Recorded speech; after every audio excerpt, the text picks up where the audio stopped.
Ta-da! It's Kiso! Oh no, Kiso, you must unmute.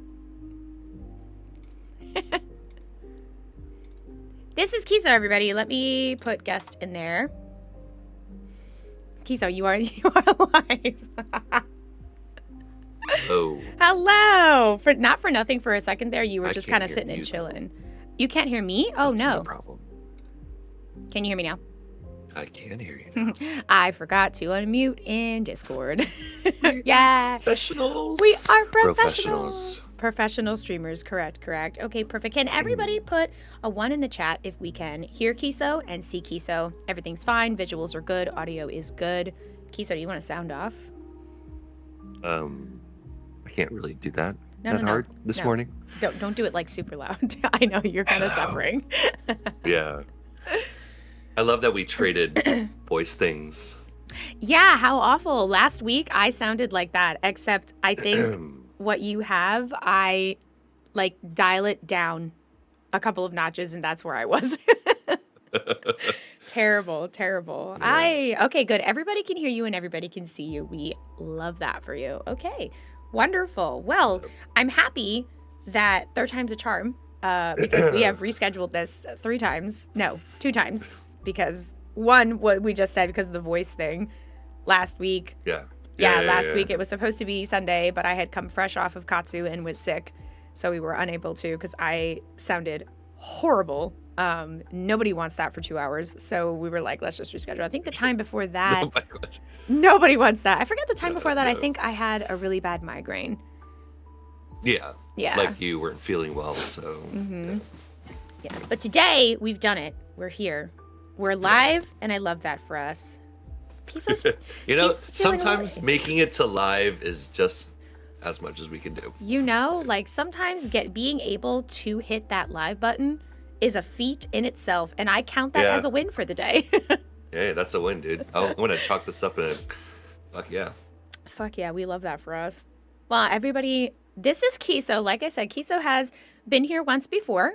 He was on a Sunday reset with Seiji a couple months ago, but this is his solo debut. This is This is Kiso's first time here by himself, chilling. No, call me Seiji? Shh. My brain, okay?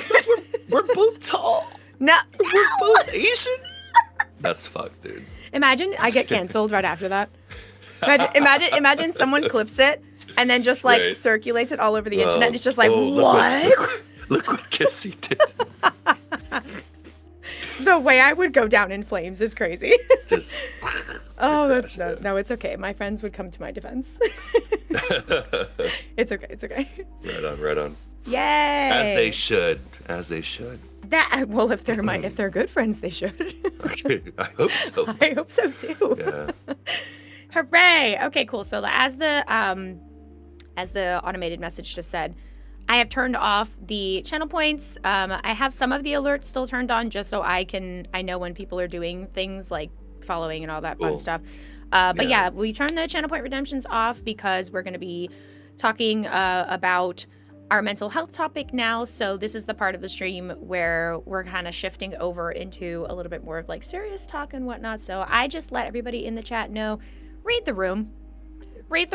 Don't, like, if we're talking about, you know, something as heavy as a mental health topic, don't, you know, start randomly talking about things that make no sense, that have nothing to do with anything, derailing the conversation, anything like that. Mental health is already tough enough to talk about as it is.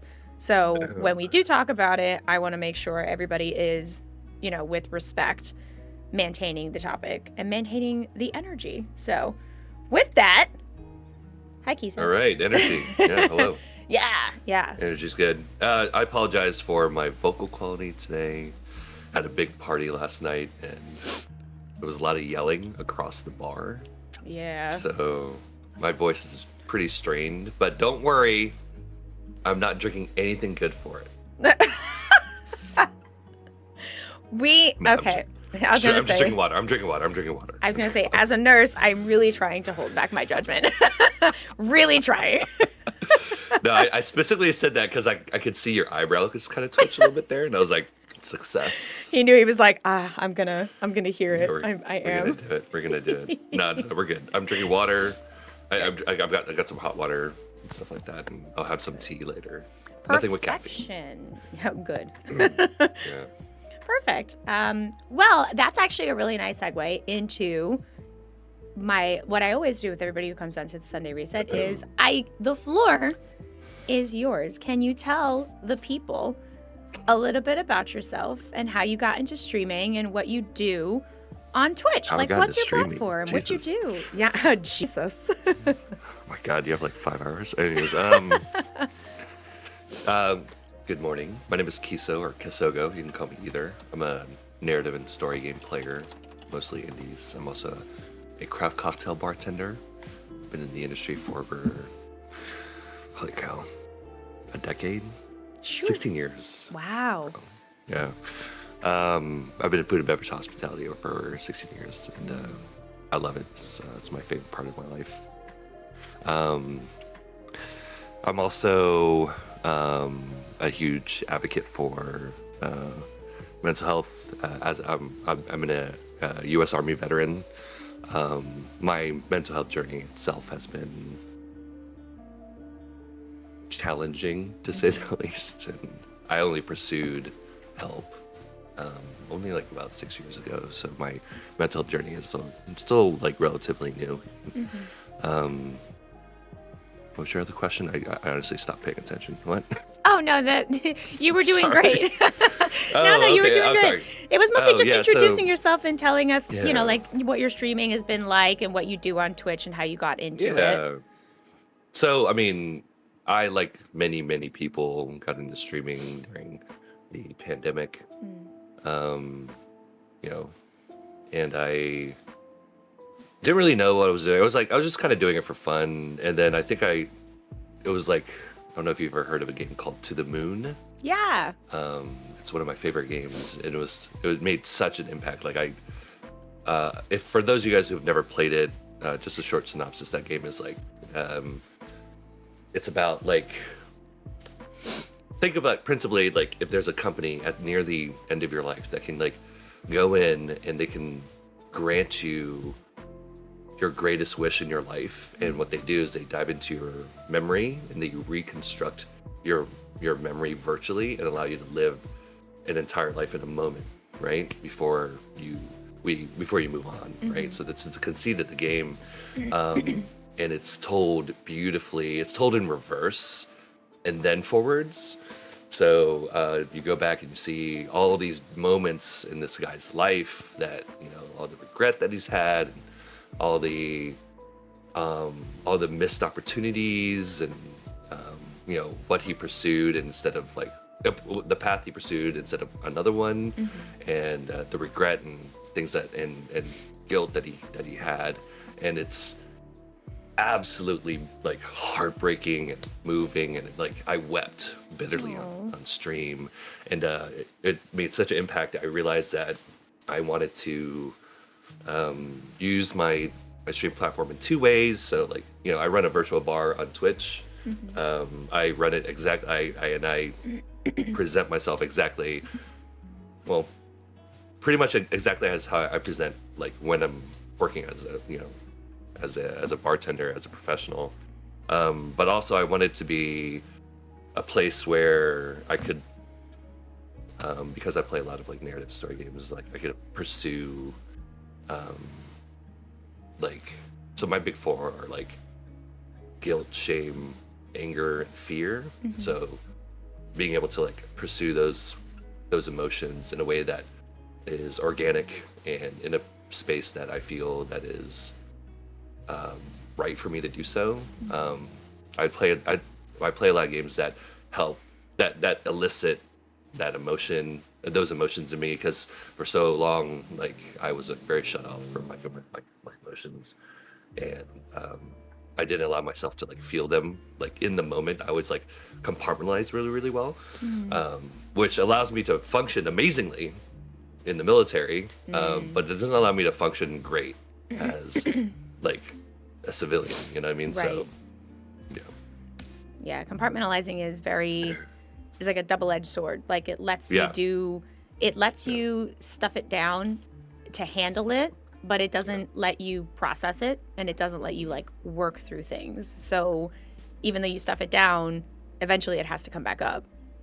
And that's like the bad thing about compartmentalizing. Like, yeah, in the moment it'll do its job, but later on you're gonna have to face it. You're gonna have to deal with it. Yeah, I definitely think it's important too. Like being able to compartmentalize is an important like ability. Right? It's a survival skill. Yeah, it's a skill that is necessary, especially like because like if we aren't able to do it in some way, like just functioning is like Yes. drastically more difficult, right? But I think that what you don't learn when you learn compartmentalization is you don't learn like, okay, now that that's done, let me unpack this, uncompartmentalize this, and explore like what's going on here, right? And I think that it's scary, like especially when you've locked a lot of that away for a significant period of time. Going back and unpackaging that, I think that's really challenging. Yeah. Yeah. Or I mean, I don't think it's really challenging. I know it's really challenging because I've been there. So. Right. Yeah, that's compartmentalizing and like just the overall concept of taking something that is a trauma, or even if it's not a trauma, just something that's very difficult mentally to deal with, something that affects you very greatly. But not being in the proper space to really process it and really work through it. Compartmentalizing is great for that, just so that you can get through. But I think the caveat with compartmentalizing is a lot of people think that when you do it, that's kind of the end of it. Like you compartmentalize it, you stuff it down, you kind of bury like it, it's and done, you're just like, you're over cool. with it. Yeah. Right. Like it's done, it's through. But they very, very often forget that it is going to come back. Like just because you compartmentalize does not mean it disappears, that the problem is completely gone. Now that's kind of where the struggle begins, where later on when it comes back up, you're like, what the hell? I thought I got rid of you. Like I thought I finished this. What is now we have to do it again? You already. Yeah, like now I have to do it again. Like so that's kind of where it becomes a very unmanageable thing at that point, when you start to realize, oh, I compartmentalized, great, but now I actually have to deal with it. Now I have to work through it. You brought up something really, really interesting. Like you stated something, I think in passing, that just kind of like really resonated with me. You said, I have to deal with this again. And the thing is like the longer you go like not approaching something, the harder it is. Like it's harder than when you initially would have what you initially would have dealt with, right? So like I compartmentalized and I pushed away my certain feelings for like I want to say like 10 years, right? Wow. And so like when I finally went to go unpack it, because I reached a point where I needed to do that, it was like so hard. Like therapy was like so difficult. It was like one of the hardest things I've ever done, and I'm very, very grateful that I did it for sure. But like it was like I felt all those things that not only did I like felt in that moment, but like magnified by those like 10 years I avoided like dealing with those things. And it's like it was like I every time I left therapy at that point, like I felt like I was like a shell, you know, very was, like, scooped nothing. out. Yeah, dude, it was like nothing left. Yeah, that's tough. I mean, I can't say I've ever been in deep enough situations where I've had to compartmentalize for that long, but I definitely struggled with compartmentalizing in my younger, like I would say in my late teens to like early 20s. I compartmentalized a lot because I was just like, go.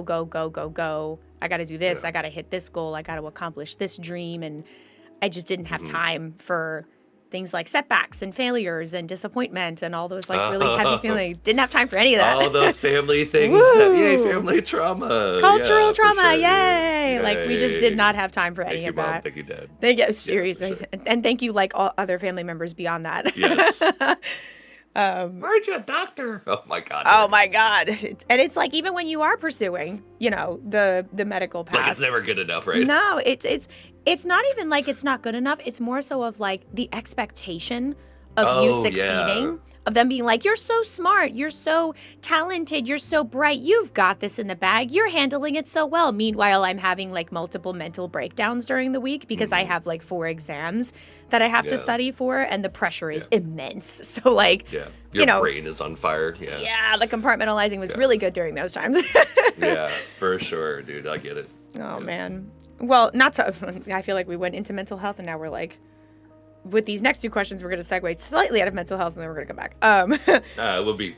This is gonna be like an ebb and flow, folks. Yeah, Ebb and yeah. flow, Oh, yeah. so- Oh, please, if especially veterans who are here, like they've been watching Sunday Resets for a long, long time. Y'all know I cannot stay on topic to save my life. I will be jumping around. I will be bouncing around.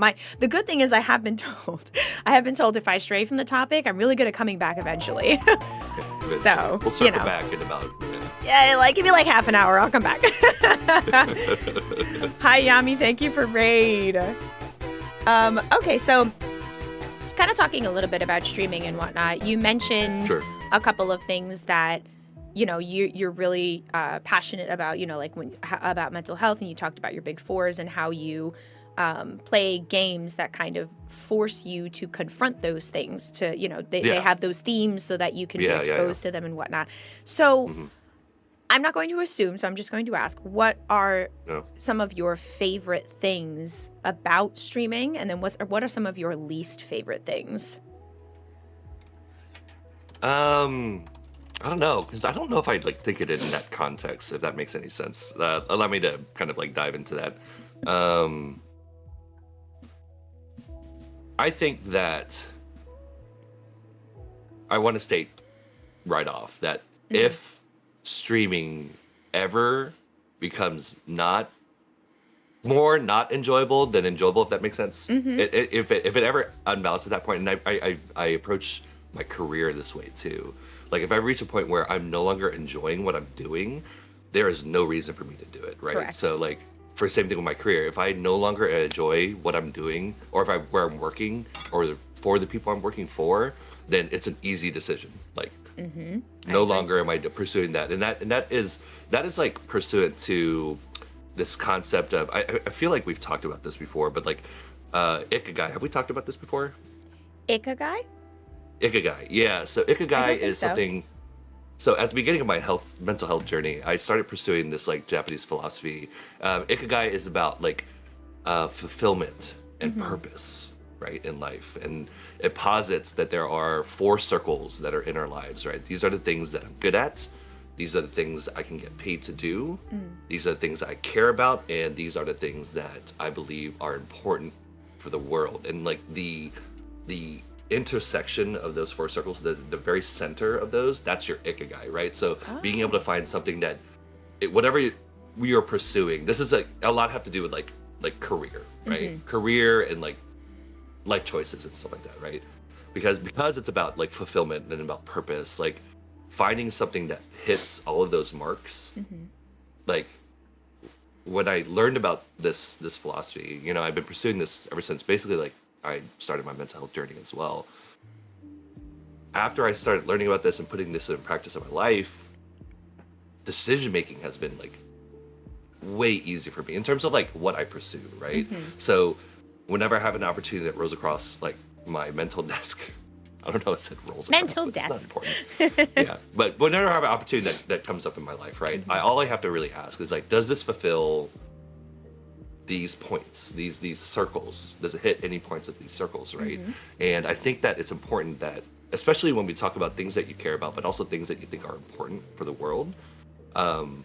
Let's be perfectly honest. As a craft cocktail bartender, my job is not like glamorous or like world shattering in any capacity, but I believe it's important because of the space that it occupies, I think, for me and for us as like people in society, right? So I think that I want people, like one of my missions in life is I want people to approach fine cocktails the same way they would approach fine food. That means like celebrating it, like understanding like there's work that goes into cocktails. There are things that there's care that is put into these products, right? That I care about that, right?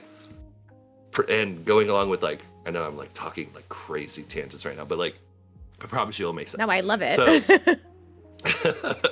this is why we get along, because I think our tangent behavior is basically Our the brains same. work very similar. So I think it's important for the world because I think that like social spaces like bars or restaurants, for that example, when you share drinks with people, when you share food with people, it allows us as humans to come closer. The function of a bar is sanctuary. It allows us to leave our shit outside, like leave the this is not to practice avoidancy in any capacity, but like but allows us to like just kind of like step away from that pressure for a bit, right? I can go in where, I mean, like I'm not judged. I go in here. I can enjoy a drink and have a chat with a bartender or maybe my friend or friends or whatever. Maybe meet somebody new. But it allows me to kind of be in a space where I don't have to kind of like be me for a second. And then when I leave, I can go back out and like, okay, I'm ready to tackle shit in my life again. You know what I mean? So it's important, I think, to have those feelings because it allows us, when things are bad or when the things are not going great, to have something that pushes us through and motivates through those bad times so that we can push forward to pursue success, right? Now, circling back to your question, I know that was like 10 minutes, but whatever. Streaming occupies the same kind of purpose for me, right? So like, of course, like I love meeting like new people. I love like connecting with people. I love finding out what people like are passionate about, because the same thing like when I'm at my bar, I love hearing what people really, really care about, right? Because I feel it allows people to be authentic to who they are, right? It allows people to display their best part. When you ask somebody about their passions or the things that they really care about, you can see who they are, right? And I think that when we do that, I think it creates a much more sincere relationship, right? So streaming for me occupies that space. It allows me to connect with people. Like, of course, we all present like in public, you know, in certain ways, and there's nothing wrong with that. You know, there's various types of masking that goes on in all of our lives, but streaming for me allows me to do that with people. All right, but more so for me, that it allows me to like really play games that, or like play, not just play games, but engage in activity and engage in things that I can really like connect with. And again, like I said, part of the reason why I started streaming was to like kind of like connect with my big four. And so those are like, that's like always paramount. Like even if I have zero viewership, that's not going to change because I have something that I'm working towards beyond just streaming, which is like giving me reassurance and practicing the tools that therapy has given me to work through difficult emotions and difficult situations that I am quite frankly inexperienced in navigating in my life. You know what I mean? In a safe, in a game environment, you know? Right. Yeah.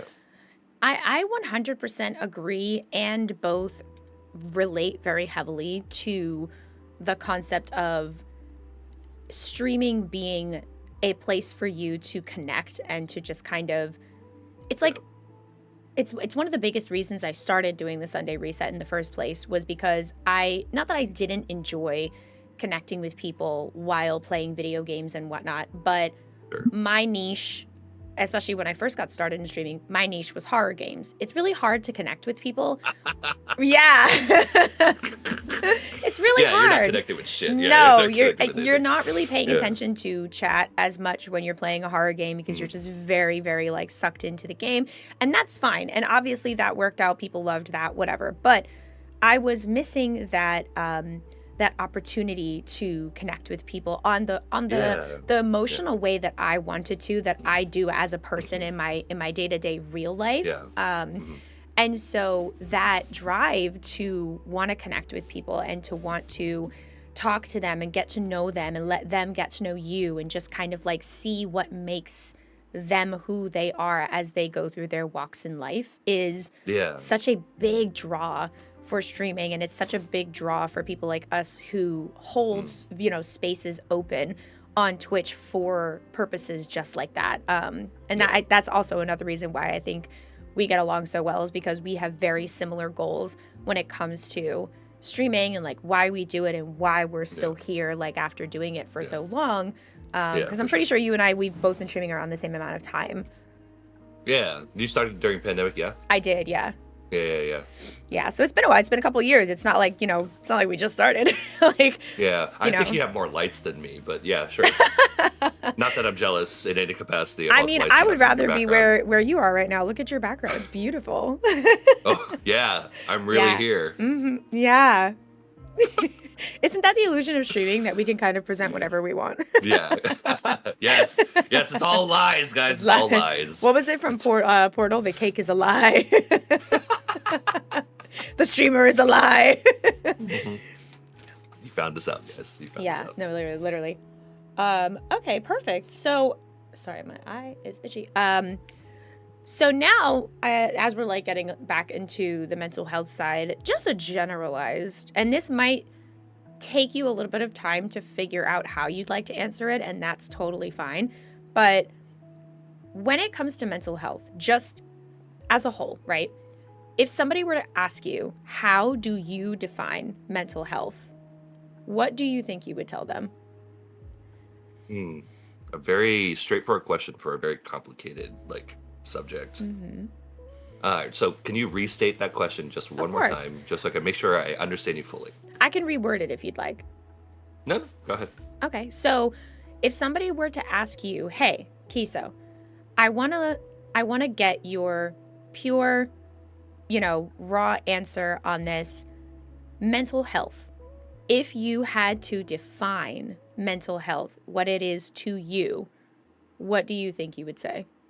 Okay, so I think the statement to me is very important, because on a broad scale, obviously, mental health looks vastly different for everybody, and everyone has their own relationship, obviously, with that. So I think for me, I'm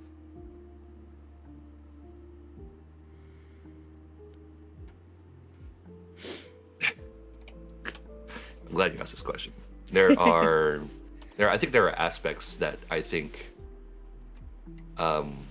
between, at least for I'm just going to use you and I as an example. Is that okay? Yeah, of course. So you and I feel, and I think that we've talked about, there are aspects of us, aspects of our culture heritage that are very similar. The way that we have grown up, the things that we experience, obviously the things you experience are very much yours, the things I experience are very much mine, but I think there's a shared experience there, right? The pressures that we have from our family, the pressures that we have from our society expectations, things like that, right? I think that what I've come to realize is that it's far more important for me to make sure that I myself am satisfied and am happy, right? And this is not to say that I discount anybody else, and I'm going to say this in a way that is going to seem very brash and very not sexy is the best way I can say that, but I don't give a fuck about anybody else, right? And Period. I say that in a way that, again, it's not that I don't care about other people. I very much do, but so long I've lived my life choosing others before myself. Speak on it. Right? That I need to make, it's not even say I'm going to do everything for myself and fuck everybody else. Is that I need to make sure that I am where I'm at in a mental space. I need to make sure that I'm taking care of myself, because the only way that I can truly be comfortable interacting with people and sharing moments with people is if I am good. And if I am not good, any relationship I'm building is based on a farce and not real and not sincere. Does that make sense? Right? It makes perfect sense. Yeah.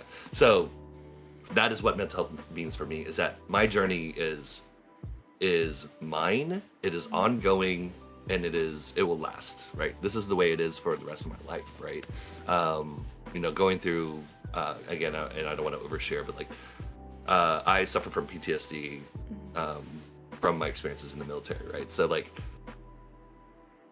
I think that when people I meet now and they're like, "Oh, you seem great," you know, blah blah blah. Especially people who had known me before, the way I acted and the way I presented myself before, they're like, "Oh, you seem great. Like you're doing so much better." And I'm like, I mean, no, I'm not cured. Like, yeah, I just know how to I have tools now that I know how to deal with situations, and I am true to my feelings now, right?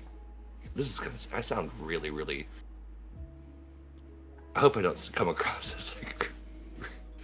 I don't know No, how there's I'm no coming judgment. across, but, like, It's a safe yeah. space. It's a safe space. Again, I just think that to answer your question, because I don't want to like dive off a like and go into like a spiral. I think that it's just really important that my mental health has become important to me, and I've realized that the only person that can take care of that is myself, and I do that by understanding the things that make me upset or the things that put me in a bad mental space, right? Utilizing the tools that I've been taught and trained on, and then if I'm lacking in any of those tools, to pursue more tools to combat those situations. Listen, first of all, I will say don't worry about, Oh, yeah.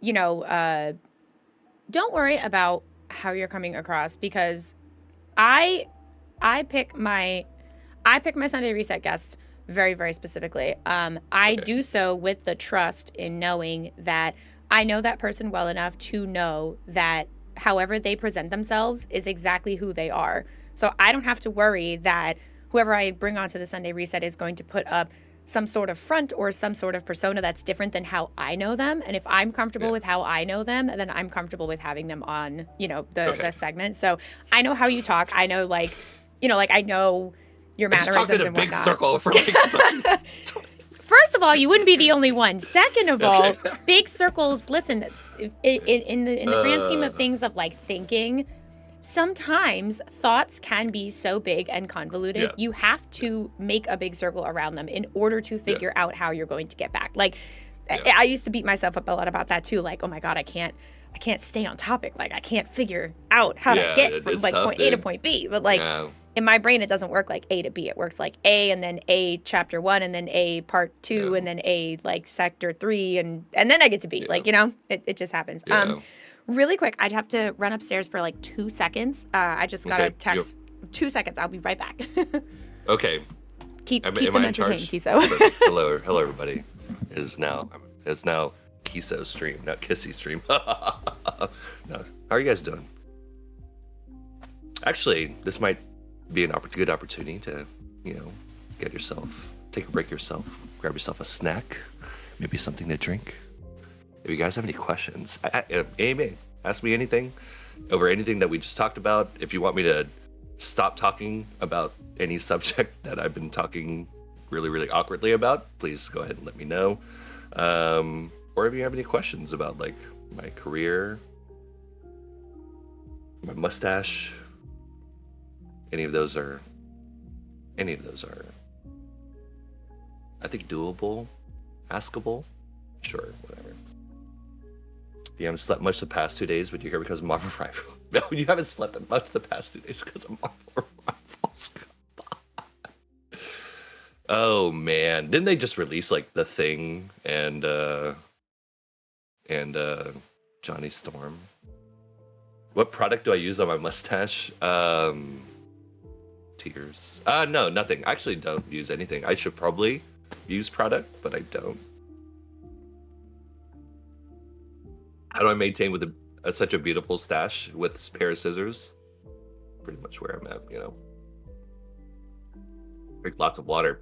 Also tequila. I want to advocate real quick that I want to advocate for responsible drinking. I talk about alcohol a lot, which is all fun, but nothing's fun about using alcohol, guys. Okay.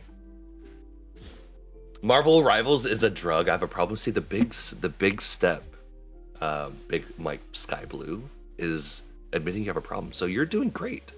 You know that you have a problem. Now it's up to you whether or not you want to do anything about it. But knowing that you have a problem is great. It's fantastic. You recognize that there's an issue here, or at least maybe a potential issue, right? But here's the thing too. I want to say this about Marvel Rivals. I am not a comp or a PvP guy. Like, I don't really do shooters or anything like that. Part of the reason is like I'm not that great. But a big part of the reason is that I am a different person when I engage in those games. I become really toxic and sweaty, and like the things that come out of my mouth are like shameful, like very shameful. So I work very hard to not be that person. And I've worked very hard in my life not to be that person. So I generally avoid games like that. However, Marvel Rivals is so much fun. Like, I never thought I would enjoy it the way I did. Like, normally when I play games like that, I'm playing it because I'm playing with friends and sure, whatever. And I can play a couple before I start getting, you know what I mean? But Marvel Rivals is a lot of fun. And again, of course, I do play it with my friends because that's most enjoyable. I don't really like queue out. Excuse me, we're talking about video games. So Listen, I'll go right back upstairs. No, we're just talking about Marvel Rivals and how it's very addictive. And normally it's like not my type of game, but like I really, really like it. It's a lot of fun to play, you know, and playing with people. Jeff is baby and no one would tell me otherwise. Dude, okay, so first of all, Jeff is adorable as fuck. Oh, that's the shark. Yeah, that's the shark. Yes. Jojo just quoted me on something I said to her. I don't enable. I empower. It's very important that there's a very distinct difference. Okay, enabling is not great, but empowering, oh, beautiful. True. It's also called reframing, and reframing such a great skill to have. Incredibly great skill. All right. How many biddies we're not going to talk about this right now. Okay, right now this is Kissy Stream, guys. Yep. Okay, we'll talk about games later, guys. We'll talk about games later. Listen, I have been meaning to play Marvel Rivals, so I got bullied at Katsu by Lana, Neo, Garnet, Kara, Cherry. They were like, so when are you going to play Marvel Rivals? So what I'm hearing is you need to come join us and play Marvel Rivals. Okay, seriously, first of all, you don't have to listen to them, okay? They're trying to do this, they're trying to, collect this girl group of rival players. I love it, though. So they can, it's great, because they're all fantastic people, and I love them to death. Not Ketzel saying I started because of Lana and Neo. Yeah, exactly. They are evil, okay? You gotta watch out for that shit. You gotta watch out for them, okay? However, that being said, it's a lot of fun, for sure. I mean, if you want to play, just, you can let me know. Can somebody please clip that? I need to send it to Lana. That is so funny. Please don't clip any of that. And because I don't want to have a text from Lana. No, I'm kidding. In 3 hours being like, what the fuck did you just say about me? And I'm like, what I had said was. What I had said was, you see, I don't really think that the medium really caught what I was trying to say. You know. And, yeah. It sounds like it might have sounded a little like you were trying to spread like fake news or something like that, you know. How dare. Okay. You would never. I would never. Not Freddie saying, did you just say women are evil? I can neither confirm nor deny such allegations. Whoa. Okay. Can neither confirm nor deny such allegations. Remember earlier we were talking about me getting canceled? Now I think we're worried about you getting canceled. I feel like it's like circular. It's a circle. It's a circle for us. It's a circle. It's a circle. Yeah. It is what it is, Ketzel clutches pearls. No, why I never. Oh, gotta love the Southern belle. The Georgia Southern belle. Like, oh my goodness. Oh my never have I ever. I do declare. Like, that's really important that you say those words exactly. I do if declare. You're ever gonna try to channel like the Georgia Southern belle. I do declare. Oh my God. Sorry. Oh, listen, I'm gonna say this, and then we're gonna move on.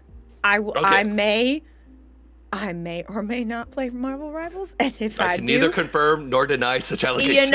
And if I do, I will be lit, and y'all know y'all will be the first to know. Okay. I think it would be interesting, but But anyways. I had a thought before I left. I wanted to say, in regards to what you were talking about when you answered the question about, what does mental health mean to you?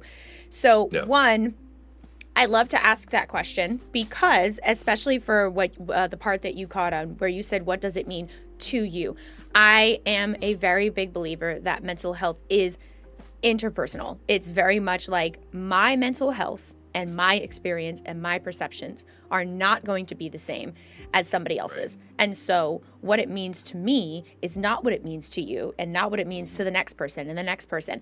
And so I like to ask that question because not a single person that I have asked in the history of adding that to the roster for questions has anybody ever answered exactly the same, which is just, it further illustrates why mental health is so difficult to talk about and so difficult, and people don't really want to talk about it because it can be so dividing because people have so many different interpretations, perceptions, ideas. Like, mental health is so personal. And then you said something that reminded me of something that I like to tell chat all the fucking time, and that is when you said, and I quote, "I don't give a fuck about anybody else," and I said, period. Yes.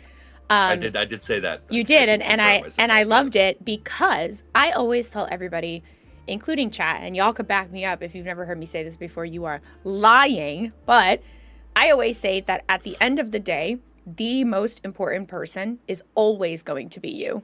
And that comes before literally anybody. If you are a parent, that comes before your kids, that comes before your parents, that comes before your partner, your friends, love interest, literally anybody. And I say that, and people sometimes get taken aback when I say that because they're like, well, what do you mean before my parents? What do you mean before my kids? Yeah, before everybody, because you cannot give 100% to anybody if you are not there yourself, if you are at not 100% zero, yourself. Right? Exactly. If you're at 0% and your cup is empty and your battery is drained and you have nothing, how are you going to be? How is it going to be beneficial for you to attempt to give to somebody else when you have literally nothing left? And so I am in the same boat as you. What you said was way better than the way I said that. So that's nicer. Well, it's true. Like, not giving a fuck about anybody else. And dude, for sure. When I said preach on it, that comes from a very personal place of myself, of being somebody who very often, even something I still struggle with to this day. Oh, yeah. Very often putting myself second and putting others before me. Always. Yeah, I said all that shit. Like, I still do that stuff. Yeah, man. Like, yeah, dude. I'm a lot better at it now than I used to be. I think I recognize it. Yeah, I was going to say, ooh, there's a mirror in the room, and I don't like it. Yeah. I don't like to look at it. God. Woo! Yeah. But it's the concept is incredibly important, and I have tried very hard to make it the foundation of everything I do. That if I'm going to do XYZ, I'm doing it with the knowledge that I have filled my cup first, and I've made sure that I have these certain things in place, and I've done these things for myself before I go to even attempt or even think about attempting to give to somebody else, because I have put myself in a hole so many times over and over again. Sure. And it's just like, you hit a certain point where you're in the hole and you're just kind of like, what am I doing? Like, why do I keep doing this to myself again and again and again? It's like insanity. You keep doing it and expecting different results, and it's never different. It's always the same. I always feel like shit afterwards. Yeah, exactly. But I think that as you go through and you, like, especially like going to therapy for this, or like, working through it on your own, being able to recognize it, and then like recognizing like when you are making those decisions, I think that I'm like being able to like better navigate that, right? Be like, oh, okay, you know what? I'm doing this again, right? Why am I I always like have to like stop and step back and be like, why am I doing this, right? What is kind of like motivating me at this moment, right? And then how can I like reframe and then like reframe, reassess, and then re-engage, right? Which is like a frame that, which is a phrase or a phrase that one of my therapists like taught me, because like practicing mindfulness, you're always like trying to reframe things, and then be able to, okay, so how can I engage this in like a more healthy way, Mm-hmm. right? Where I'm not just like, where I can like fulfill the like what I want to do, which is I want to like do something for somebody else, but how can I do that to where I'm not just like discounting like myself, right? Right. I'm so sorry. Can we take a short break? I need to run to the restroom. Yeah, of course. After I just ran, you're gonna ask me? Get out of here. I don't know. You can talk to chat real quick. I don't know, guys. I should. They're my chat. Yeah, I guess you'll have to deal with her. You know, we'll BRB, or I'll BRB. I don't know how they'll survive, honestly. So you better hurry. Well, you know. Scram, Kutzels. He was like, yeah, get out of here. Thank you guys so much for being present. I hope so far you've been enjoying everything. I heard Kiso was going to stream and play with Kizzy and the girlies. I heard that too. Can we start a rumor? Can we? Is that something we can do? I would love to start a rumor. Just spread it around on all social medias and just say, I heard. Matter of fact, I heard Kiso say himself that he was going to not only play Marvel Rivals with Kissy and the girlies, but he was going to stream it. I'm just repeating what I heard. I heard him say it. You heard him say it? Because I did. And who can prove it? Don't clip anything. Reframe to put into a better perspective. Yeah, Freddie, I agree. It's reframing things is so helpful because, like I said, with mental health, perceptions can be so different. Even our own. Like, I have caught myself a couple of times where I grew up with a certain perspective, and then as my life changes, as I go through things and I learn and I pick things up, my perspectives change. It happens to everybody. Everybody's perspective changes on some things at some point in life.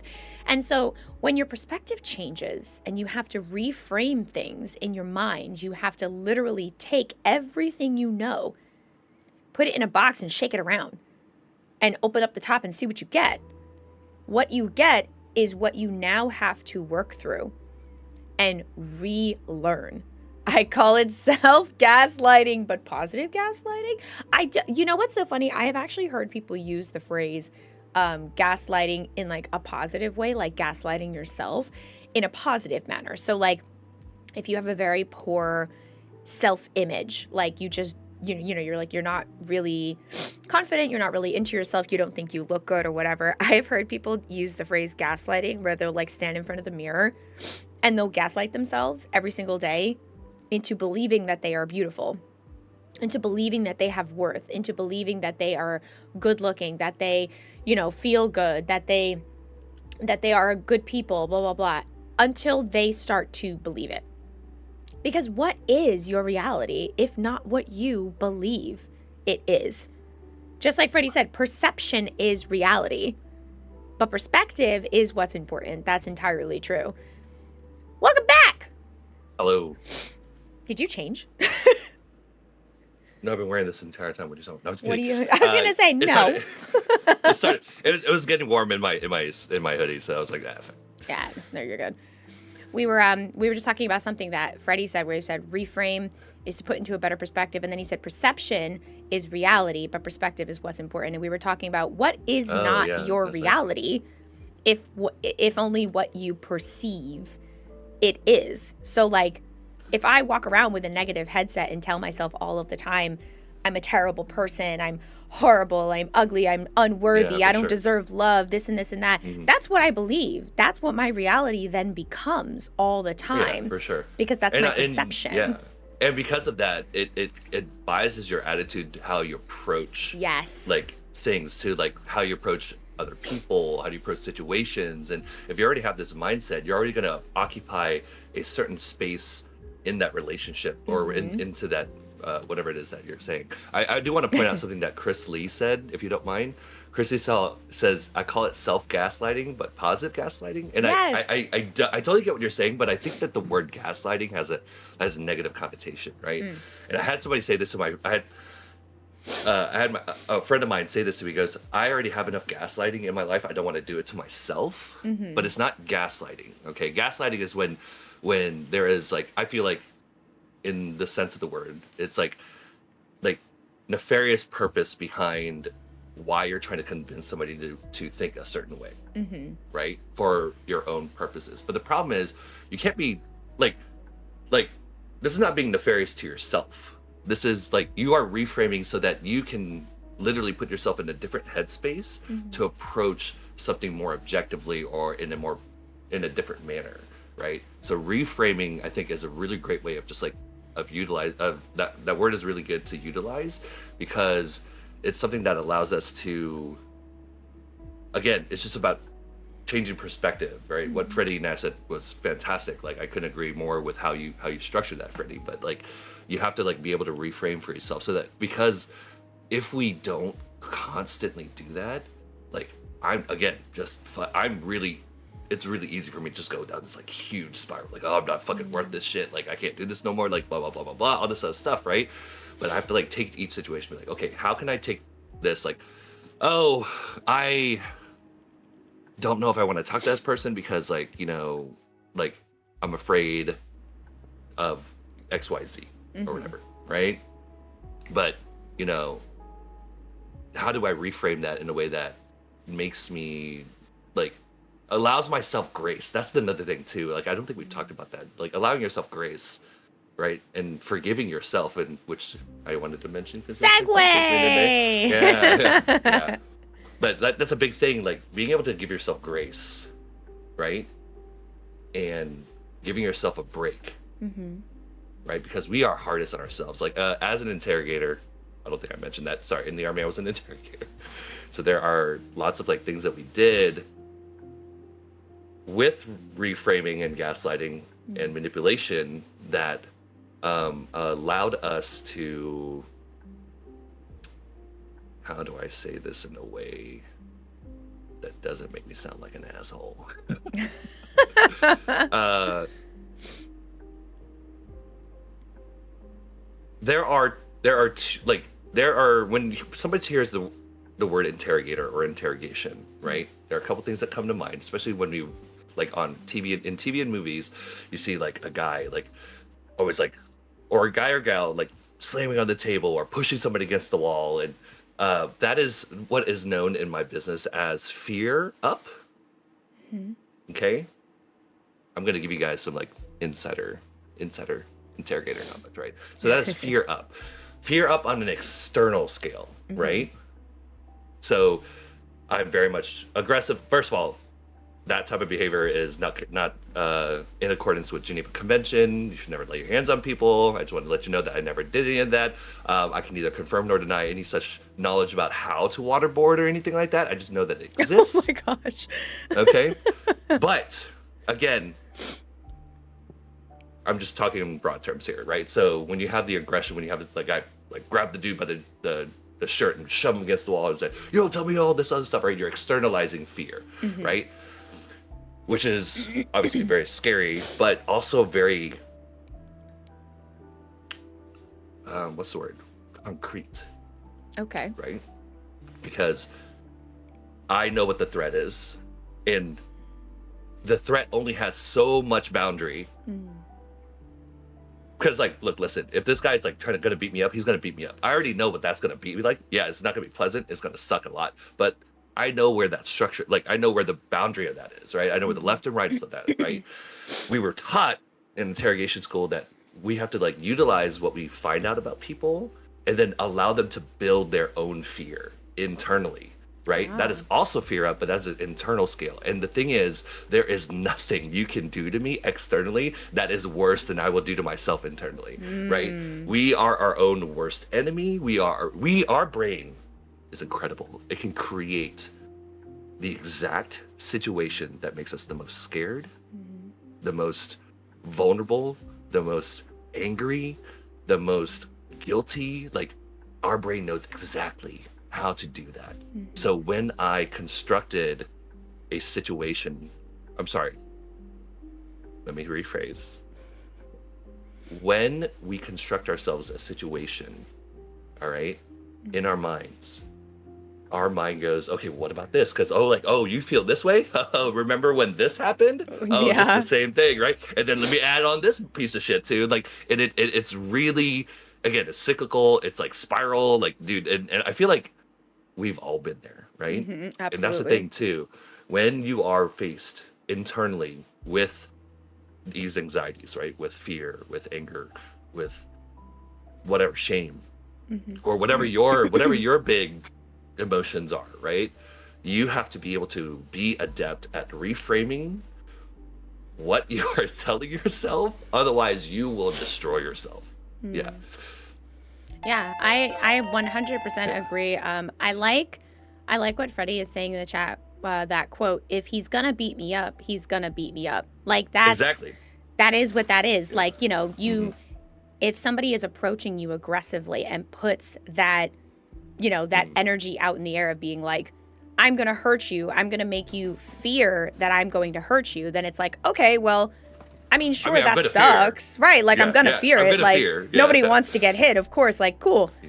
but But it's definitive. Again, it's very definitive. yes. What's more right? effective is you making me fear in my head of a different situation that is only going to be me attacking myself rather than you Exactly. attacking me.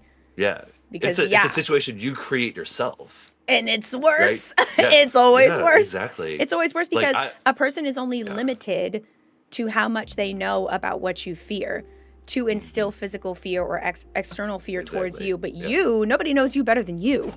And sometimes knowing Exactly. yourself is a double-edged sword when it comes to things like anxiety or paranoia and thoughts like that, because your brain's going to take that Yeah. and run to the hills with it and Yeah, create exactly. all types of situations that other people couldn't even think to dream of for you, but Yeah. you can. Yeah, exactly. And that's why being able to reframe is so important. Like, yeah, we can go on and on about this because we can talk about like emotional weaponization Ooh.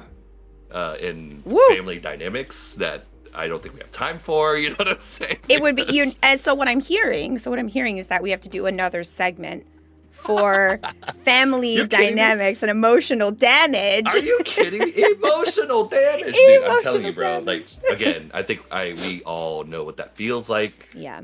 In some way, in some relationship that we've had in our life, there has been somebody who has weaponized our relationship with them against us. Woo. In a way that makes us Preach. feel absolutely fucking terrible. Right? You know who's really great at it? Mothers. Parents.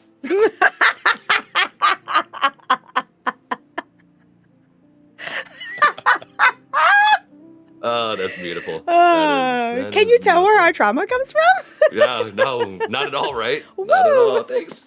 Thanks, Mom and Dad. Wow. Dad. Yeah. More dad. Like, I love that it's your mom and it's my dad.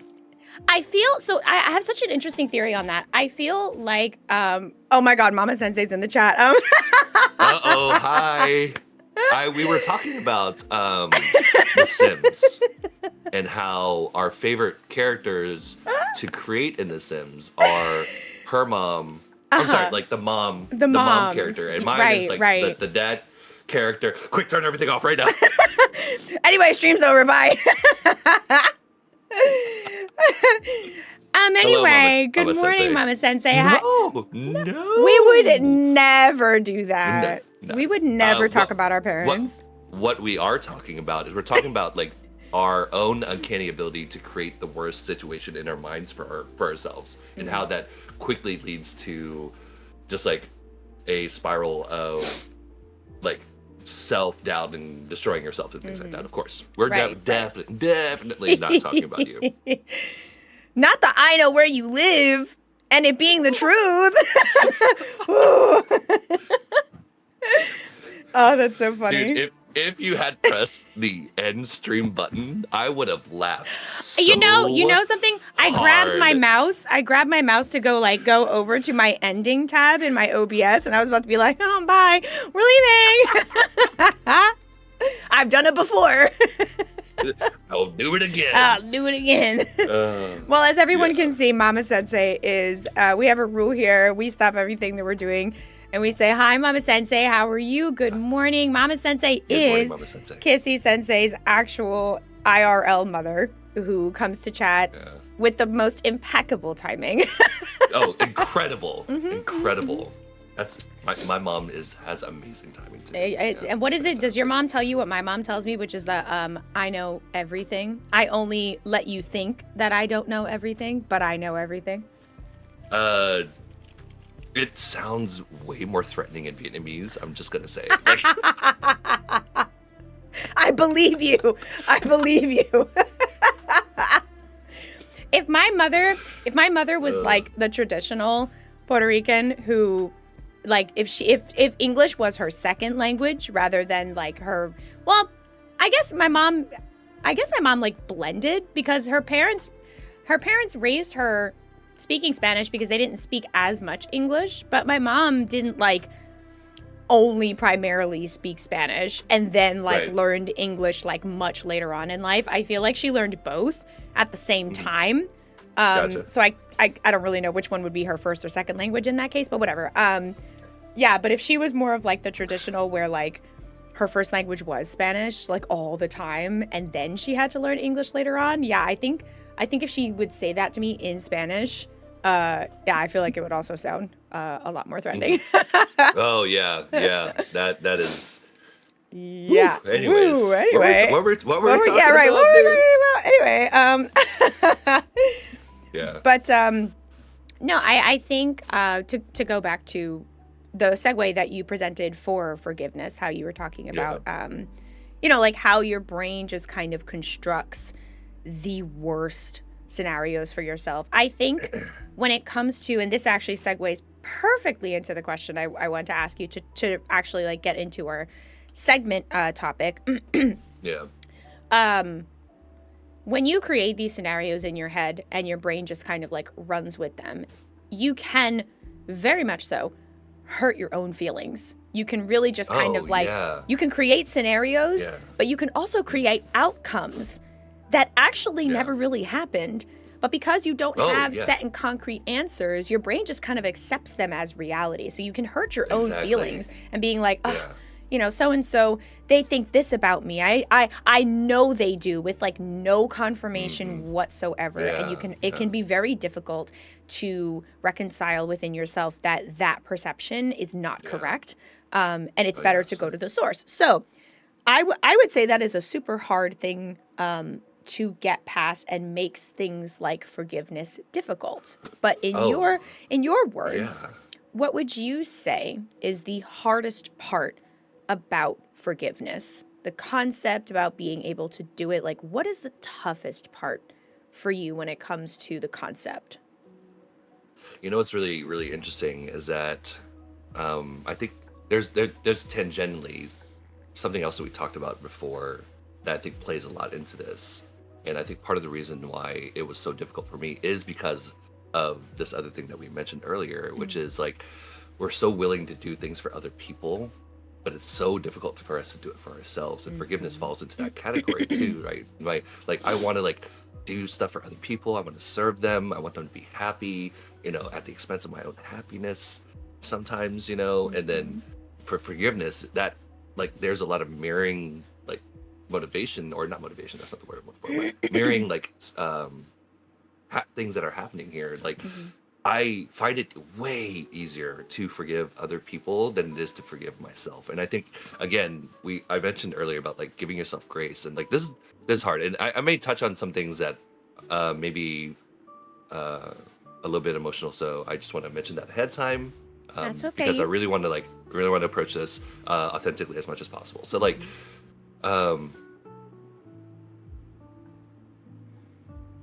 forgiving myself is like the step to everything, right? No matter what it is that you need to forgive yourself for, it's important that you still do so, right? Because whatever it is that you need to forgive yourself for, not the same as whatever I give myself for. These are not comparable in any capacity. That you cannot compare. When it comes to your mental health, you cannot compare, okay? Because it is yours, all right? It is yours. It doesn't make it more than another person. It doesn't make it less than another person, right? But being able to forgive yourself is like essential right? And it's such a hard thing to do, especially like if you are someone like myself who has grown up in a like in your background has been full of like lots of pressure or things that like a expectation to be a certain way or any of these feelings that compounds the difficulty of that action, right? Being able to forgive yourself. Yeah. um and okay, before I just get into it, can you clarify that question one more time? Of course. So, forgiveness as a concept. What is the hardest part for you about forgiveness? Oh yeah, it's giving yourself grace. Like, short answer, it's giving yourself grace, and like that looks differently to to people. For myself, I think what it really boiled down to is that first of all, I had to really accept that the decisions I made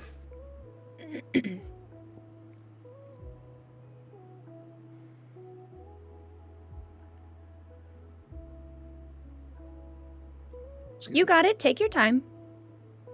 Take your time. You're safe. It's totally up to you. If there is ever anything that comes up that makes it difficult or impossible for you No, to no, no, answer no, a question, no. don't force I appreciate yourself. it. Appreciate it. No, so I had to accept Hmm. what I did, regardless if it was something that I liked or not, Hmm. right? And obviously, I still have like very strong feelings about it, Of course. right? You're not a robot. So I used to be, Well, not anymore. not anymore. And I think it's like you have to accept that, and you have to understand that it's still going to affect you. You're still going to live with it, and it's still going to be hard, right? But you have to move on because, like, if you do not, right? If you do not, then you cannot grow, you cannot move, like you cannot live, right? You end up being stuck in the same circumstance, the same situations, the same point of view, right? And at some point, you have to realize that's not working anymore, right? It's still something that is very deeply affects me to this day, right? But I can't. I have to. I have to forgive myself, or there's no recourse. Of I end course. up going back to what I was doing, which is like very self-destructive, right? You have to do that. Like, you have to make that decision, because if you do not forgive yourself, you'll live in a place so dark that you won't allow anybody to reach you. Just sorry. No, don't you dare apologize. Don't apologize. This is perhaps one of the biggest reasons I do this, because the mental health, I almost said genre, mental health as itself is so personal, and it is so difficult. Even years later, it is so difficult for mental health to even not even be understood, but to be talked about. And Yeah. I feel so passionate about talking about mental health for moments like these, because it is real, it is raw, and it is tough. Mental health is ugly. It is hard to look at. It is hard to talk about, but that doesn't mean we shouldn't do it. And Oh yeah, so, for sure. in moments like this, in talking about it, I'm so proud of you for getting through that and for being vulnerable enough to not only talk about that, but to continue to talk about it. Even when offered an out, you're still willing to talk about it because you know how important it is, not just for Oh yeah, us, but absolutely. for Yeah. you. Yeah, for sure. So no, you sure. are doing, you're doing as great as you possibly can. I'm very proud of you. Thank you for allowing us to be with you through that. And it's tough. Yeah. It is very Yeah, tough. it is. Mm-hmm. But yeah, so like, yeah, for the hardest part of forgiveness is like, again, like there it's intertwined with like a bunch of things, like obviously, but forgiving yourself is not even just about mistakes, right? Forgiving yourself is about also like acceptance is a big part of that, right? Mm-hmm. So we talk about like, I talk about like if I didn't accept like what had transpired, like I couldn't begin the road to forgive not only like mistakes that I made, but who I was, right? Yes. Yeah.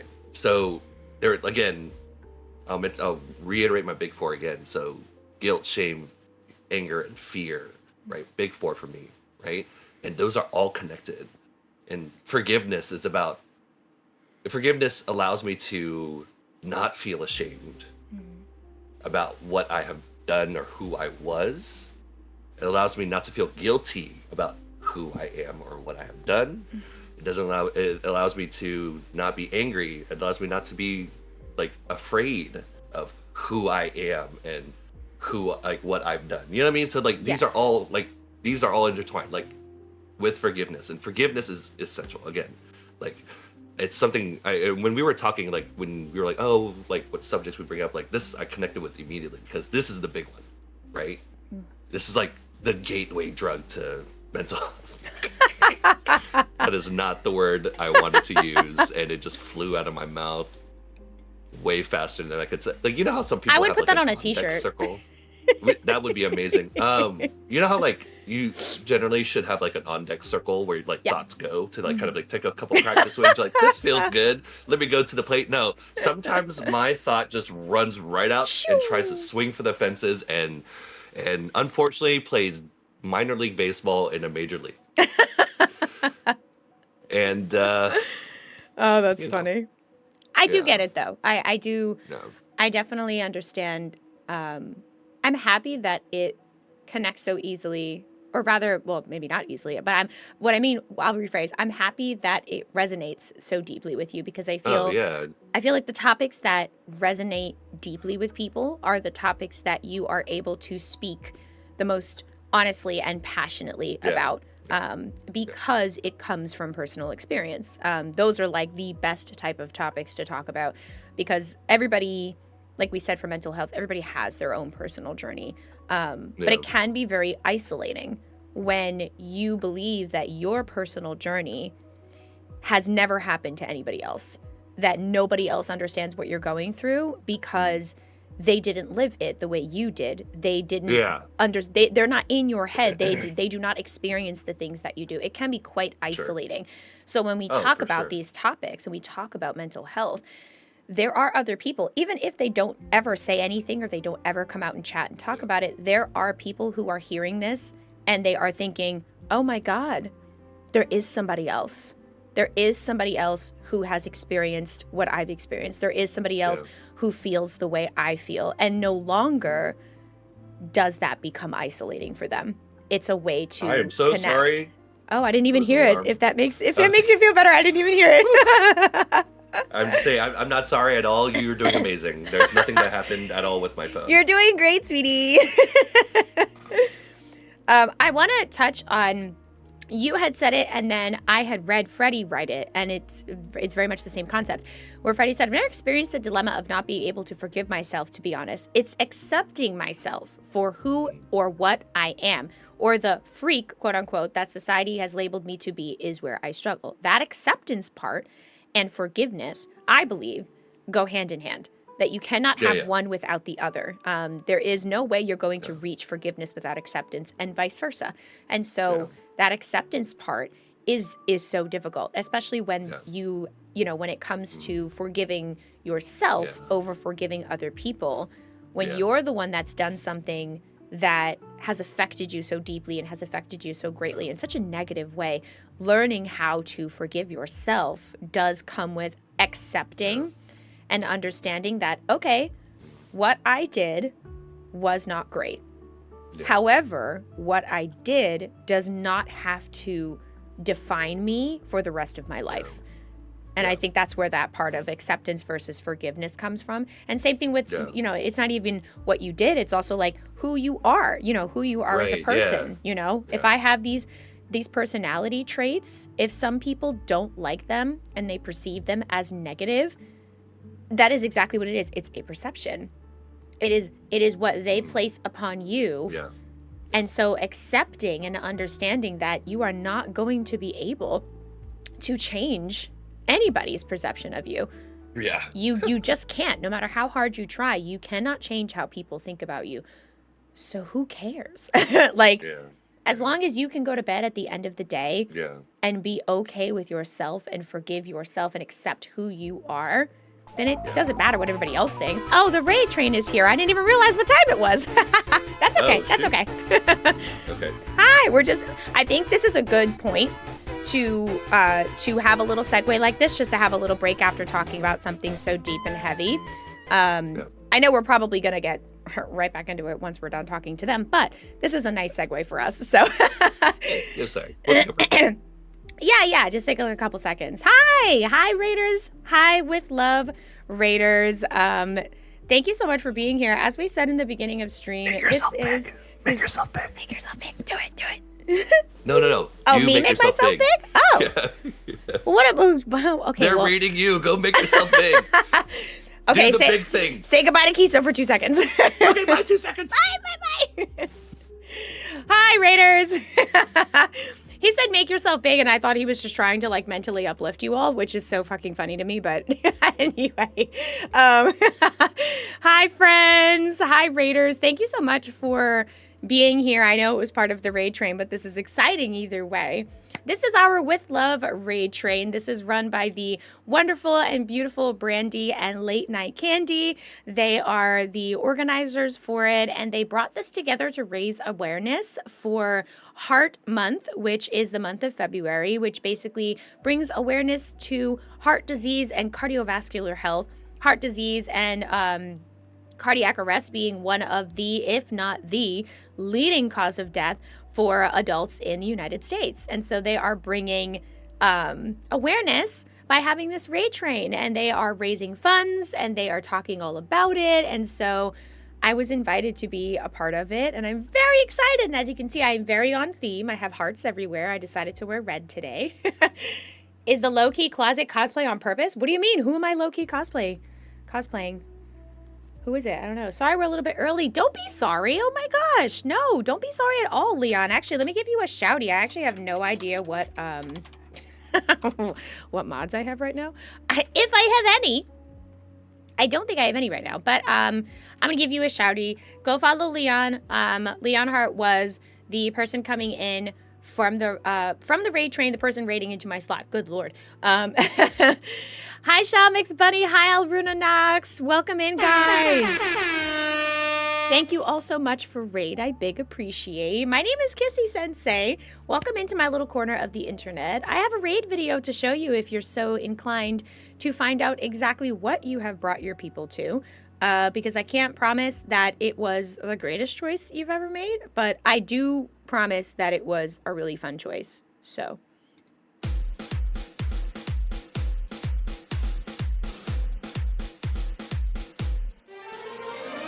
What can I do for you?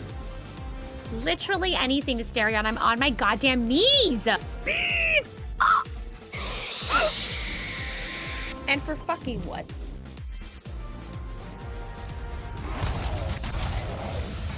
What are these? Who's asleep? Fucking Gale. Why is he on the floor? We are protecting our peace at all times. He's perfect. He just wants to hold my hand. Do you want a cookie? Of course you do. So he is actually, I get asked this question a lot if he's... Take my love and my light with you. Kiss your pets and your loved ones for me. And don't forget to stay sexy. That part is really, really important. Not the Rinto Saka vibes.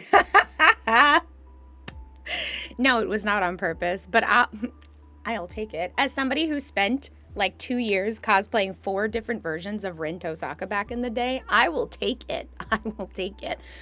That is me in a nutshell, y'all. I do a lot of different things on Twitch. I'm a very big variety streamer, but one of my favorite things to do is talk about mental health. And that is what we're doing today. I am hosting, God. I am hosting the Sunday Reset today, and we have been talking with the wonderful Kisogo. He is one of my really good friends on Twitch, and just a really, really cool person to talk to. And we've been chatting about the topic of forgiveness. I have a couple more questions to ask Kiso, so we're gonna get back to that so that we can chat. And then in about an hour-ish, once we're done chatting with Kiso, I have something prepared for the With Love raid train, and I think it's gonna be really cool. And I want to show you guys because I worked hard on it. So yeah. Also, Leon, I see that you have to rate and lurk. Listen, do whatever you need. And thank you for the follow, Bunny. I appreciate that. That was very fun. What a great decision you've made. I'm also low-key trying to order groceries. Yeah, I'm low-key trying to order groceries. Don't say anything to me, okay? I know. I should have ordered them earlier and I forgot. I'm making lasagna soup and I forgot to order groceries for it, so, you know. But anyway, thank you guys for follows. Big appreciate. If y'all want to leave me up for the lurks, that would be wonderful. I may or may not be doing like the slowest and smallest partner push of my entire life.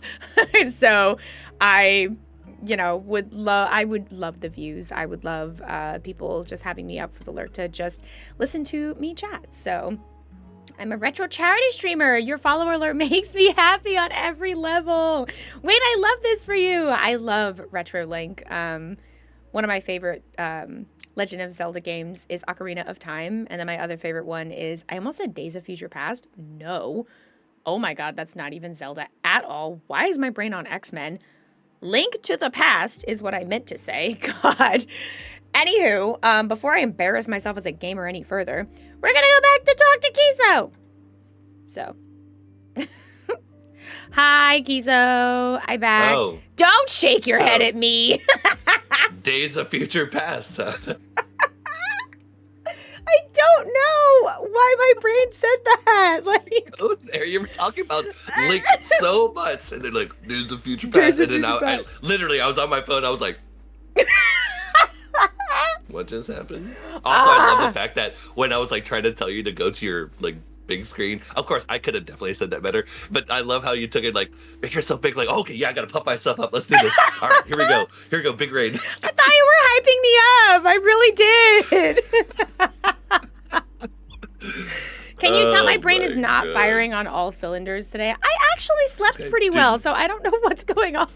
Do not perceive. It just goes into our normal Sunday theme of yeah. Hi, Candy. Welcome. And Candy is the other organizer of the raid, so I'm going to give her a shout out too.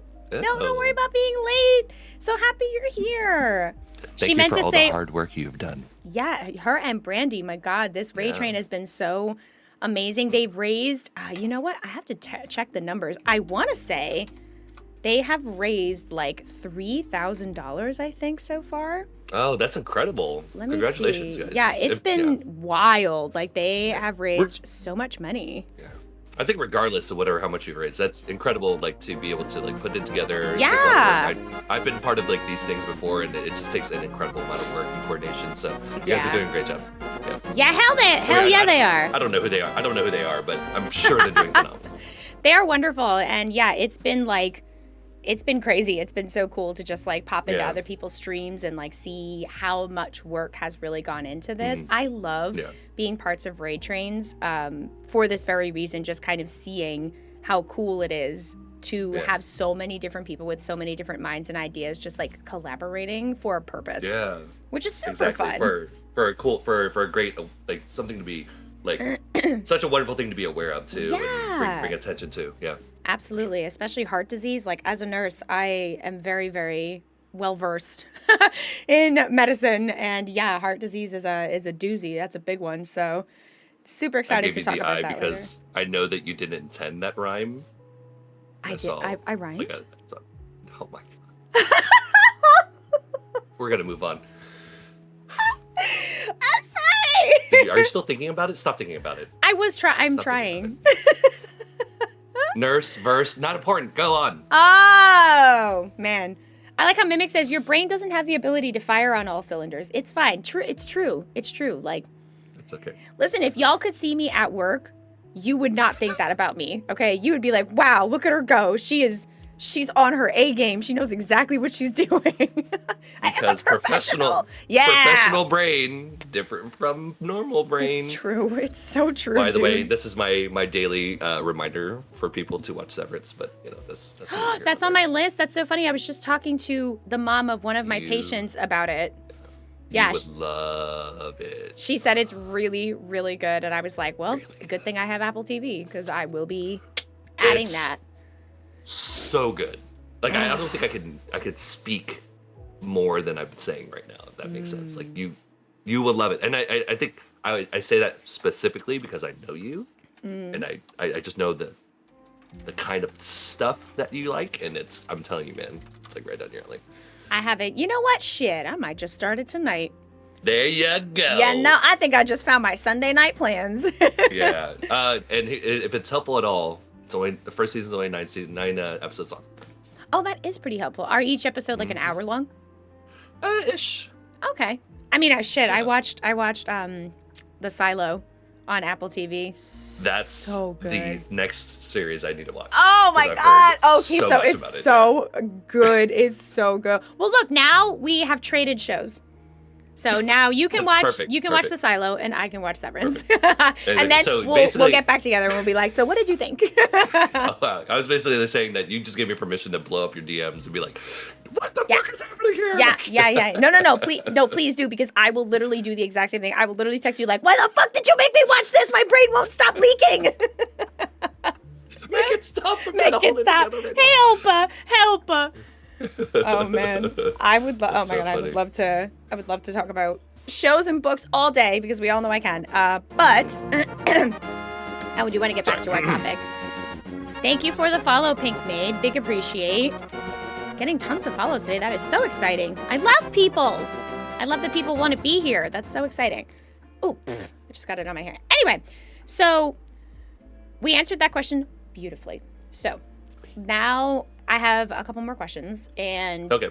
they are all going to be forgiveness based. So my next question is, and it kind of falls into the topic that we were talking about when it comes to like, now we're kind of moving into the topic of forgiving others rather than forgiving yourself. So when it comes to the concept of forgiving others, do you tend to fall more into the category of forgiving and forgetting? Or are you more of, I'm going to forgive, but I'm not going to forget? And feel free to speak on how you feel about either concepts, no matter which one you fall into. Because I love this. I love this topic specifically. I actually do both. So I think that it all depends on what it is that we're talking about, right? Okay. And also just know that, like, Freddie mentioned something earlier, and I saw this and I wanted to bring it up at an appropriate time. Or I'm sorry, not he. I don't know if you're he or she. Sorry, but Freddie brought up something. And I wanted to bring it up at a appropriate time. They said that should forgiveness be earned? And Ooh, I did see that. right, and I'm glad that Freddie. I'm glad that you asked that. Because like yes is like the very simple answer. Also, like, just from let's kind of turn this around a little bit. Nobody owes me forgiveness. Bet. Right? Mm-hmm. And I think that like approaching it from that perspective is important, right? So when it comes to like other people, like being able to forgive somebody highly depends on what happened, what your relationship with that person is, and whether or not that's something you can live with. And I think that's the biggest thing with forgiveness is like, can you live with that? Right. Right? Like, there have been situations in my life where something has occurred where I think for the sake of the relationship, I had to be able to forgive. And I'm going to dive into a very personal anecdote here. Okay. So my father and I will state that this situation changed our entire relationship. I see. Okay. So my father and I view things very differently. and I'm not going to specify what it is that we like, what it is we specifically argued about or got into a row about, right? But it was politics based, and so we don't see eye to eye in a lot of things, and so this situation created this barrier between my father and I, right? We're talking to the point where I had to call my best friend, I had to call like my sister, I had to call my mother and be like, I am thinking about like cutting my relationship with my father for the rest of my life. We're that level of like barrier, you know what I mean? So it was awful. It was an awful like 3 weeks because I had to like reevaluate how I felt about him. I felt about what he said, what he believes, what I said, because I said some shit that I am not proud of in any capacity, right? What I said, what I believe, right? And I have to decide, is this something that I want? Right? Can I accept this? Like, and this is the big, like, literally the first question that my best friend, my sister, my mother, like my brother, they all said to me, like, is this something that you can live with? Right? And I realized that at some point, for me to repair my relationship with my father, first of all, I had to want to do that. Right? I had to feel that what he said was not that it was acceptable, but what he said is not as important as as important as the amount that I care about him is, and the amount that he cares about me. If it was a situation where he did not care about me at all, that is completely different, right? In that case, I'd be like, that's an easy decision. I'd be like, cut you off, fuck you, hit the road, Jack. I don't give a fuck, right? Yep. We do a lot of cursing right here. I have the mature tag on at all times. tight. But because I know that he is a loving man, he is a loving father, he's a loving husband, he is caring, he is supportive, and even though I absolutely do not agree in any capacity about anything that he said, his perspective on any of that stuff, I had to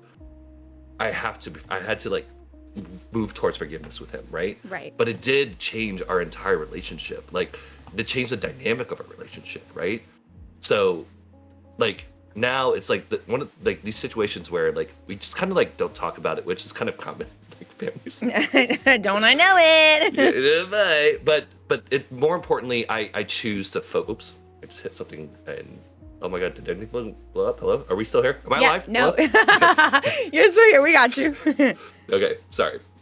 I think that for the sake of our relationship, for the sake of our family, and for the sake of my own mental health, like I had to forgive my father so that I can move on, right? Because otherwise, if I get stuck in the thing, focus on this one aspect of it, again, which I still do not agree with him on in any capacity, right? But if I get stuck on that, and that alone, exclusive to any other circumstance, then I cannot forgive him, right? Right. Yeah. So it's hard. It's again, it's such a hard question because it depends. It always depends on the relationship, how much you care about that relationship, right? And also like know that the fact that forgiveness is never immediate in any capacity, whether it's for you or for somebody else. Like, one of my best friends and I care about her so a lot, but we went through a period of time where we did not talk for a long period of time because of fucking shit that I did and mistakes that I made in our relationship and things like that, right? And I think that it just takes time. Yeah. If the relationship is important to you, you'll keep trying, but it also has to be important to that other person, right? And I think that's why, like, again, going back to like the relationship with me and my father, like I think ultimately that's why our relationship is where it is now, is because we care more about each other than about the thing that we disagree about. And that is kind of like the biggest thing it boils down to. I do definitely agree with you when I say it is by like a case by case basis. You know, like there are some things, and there are some things universally, for the most part, that are unforgivable. But person to person, there are some things that are going to be unforgivable for some people and some things that are forgivable for other people. It really just depends on who you are and what it is. And where your line in the sand is, you know what I mean? Like, Exactly. this is like your Alamo line, dude. Like, this is acceptable, this is not acceptable, right? Everybody's got a different, you know, like a different threshold of what they are willing to work with and work through versus, no, that's too much for me. I actually don't think it's healthy if I forgive and attempt to move further with this relationship, friendship, whatever. And so, when it comes to the concept of forgiving and forgetting, you know, I think for certain things and certain situations, it is healthy to forgive and forget, to just be like, you know what? It happened. It is what it is. We talked about it. You know how I feel. I know how you feel. There's, you know, there was a proper apology. Cool, squash it, move forward, do it. But I think forgiveness becomes very difficult when it comes to those situations where what was done to you was so deeply impactful and so deeply wrong that it then becomes a question of, if I forgive you, does that mean I am sacrificing my morals? Does it mean I'm sacrificing my beliefs? Oh, I'm so glad you brought that up. Yes. It does. It does then become that internal battle of, okay, if I am willing to forget this, what then does that mean about who I am as a person moving forward? And sometimes that part can be very difficult to reconcile with, because most people, they are not willing to let go of those parts of themselves just to give somebody else the grace. And that can be a double-edged sword as well, letting somebody else do you wrong for the sole purpose of giving them grace. And those things are also situational too. Those things change from situation to situation. So it can, it can be so difficult to decide when you forgive and forget versus when you forgive, but you choose to hold on to it. Or choose not to forgive at all. You know, just because we're talking about forgiveness does not mean that you have to all do that. situations, all situations warrant forgiveness. That's not true at all. There's quite a few situations that do not warrant forgiveness whatsoever. And the greatest thing about forgiveness, when when it comes to forgiving somebody else, is that you are in full control of that. You have the power to decide whether you'd like to forgive or not forgive. And the best thing is, nobody can change that for you. You cannot be influenced, essentially, to forgive if that's not what your intention is. And vice also, versa. again, I think it's worth mentioning again, no one is owed forgiveness except, like, to yourself. Right. Like for example, should a situation like happen between me and Kissy, like, for example, she, like, says some bullshit about, like, tall people, like, you know, she's done, and or I say something about, like, you know, what's, like, when, like, for short people, like, what's it like smelling farts all day? Like, let's say that's irreconcilable, right? She won't, like, she doesn't owe me forgiveness, or I don't owe her forgiveness in that in the situation. Obviously, we're making light of that situation, but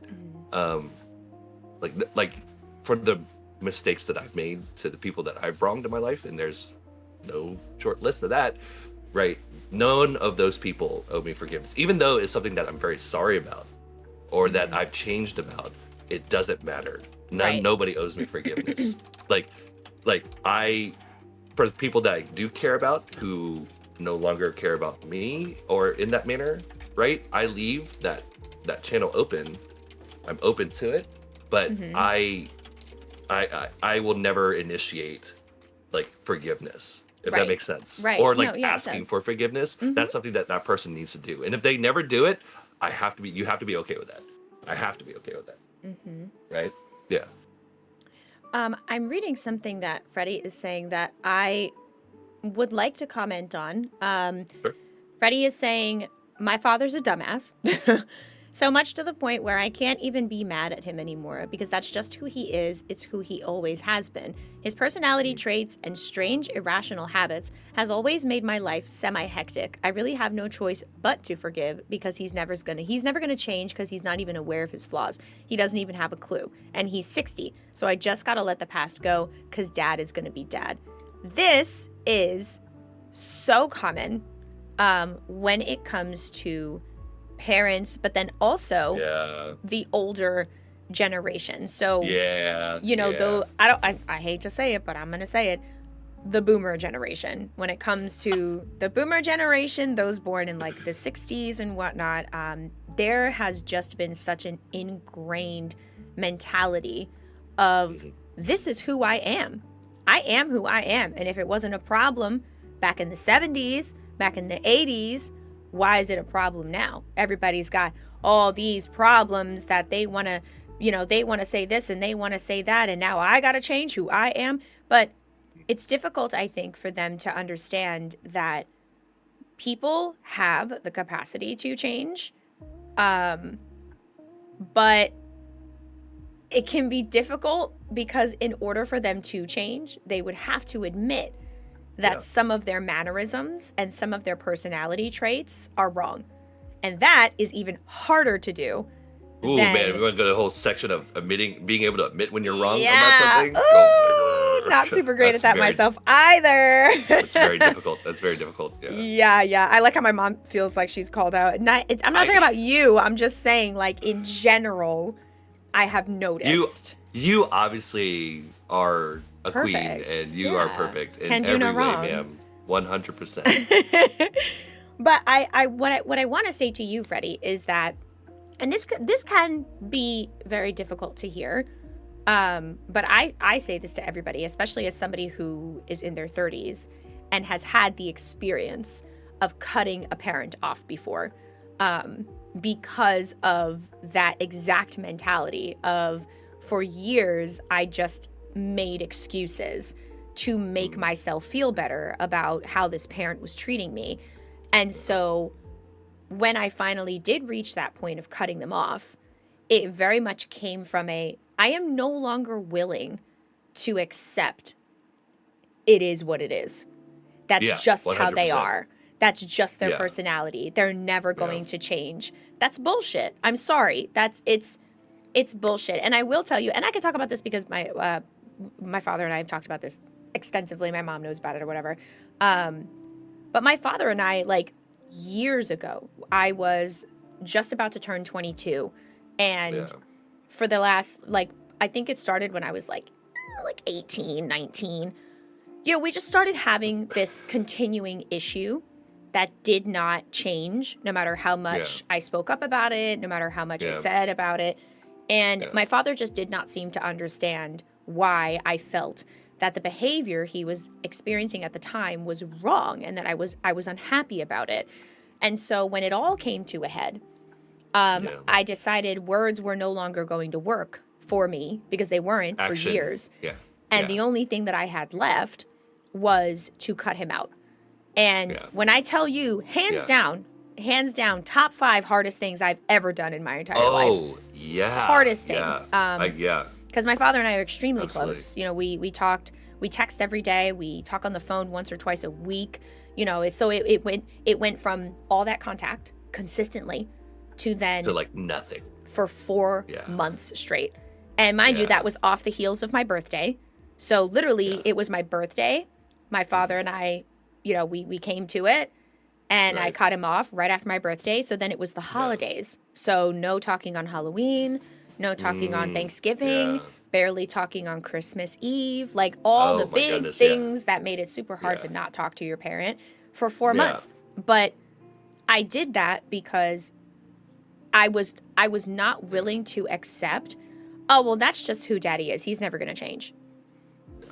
And that's not true, because then after the 4 months, he ended up being the one to reach out to me, to apologize, to talk, to work it through. I mean, we were on the phone for like 3 hours, just talking it through, working it through. And then, and here's the important part, after that, he changed.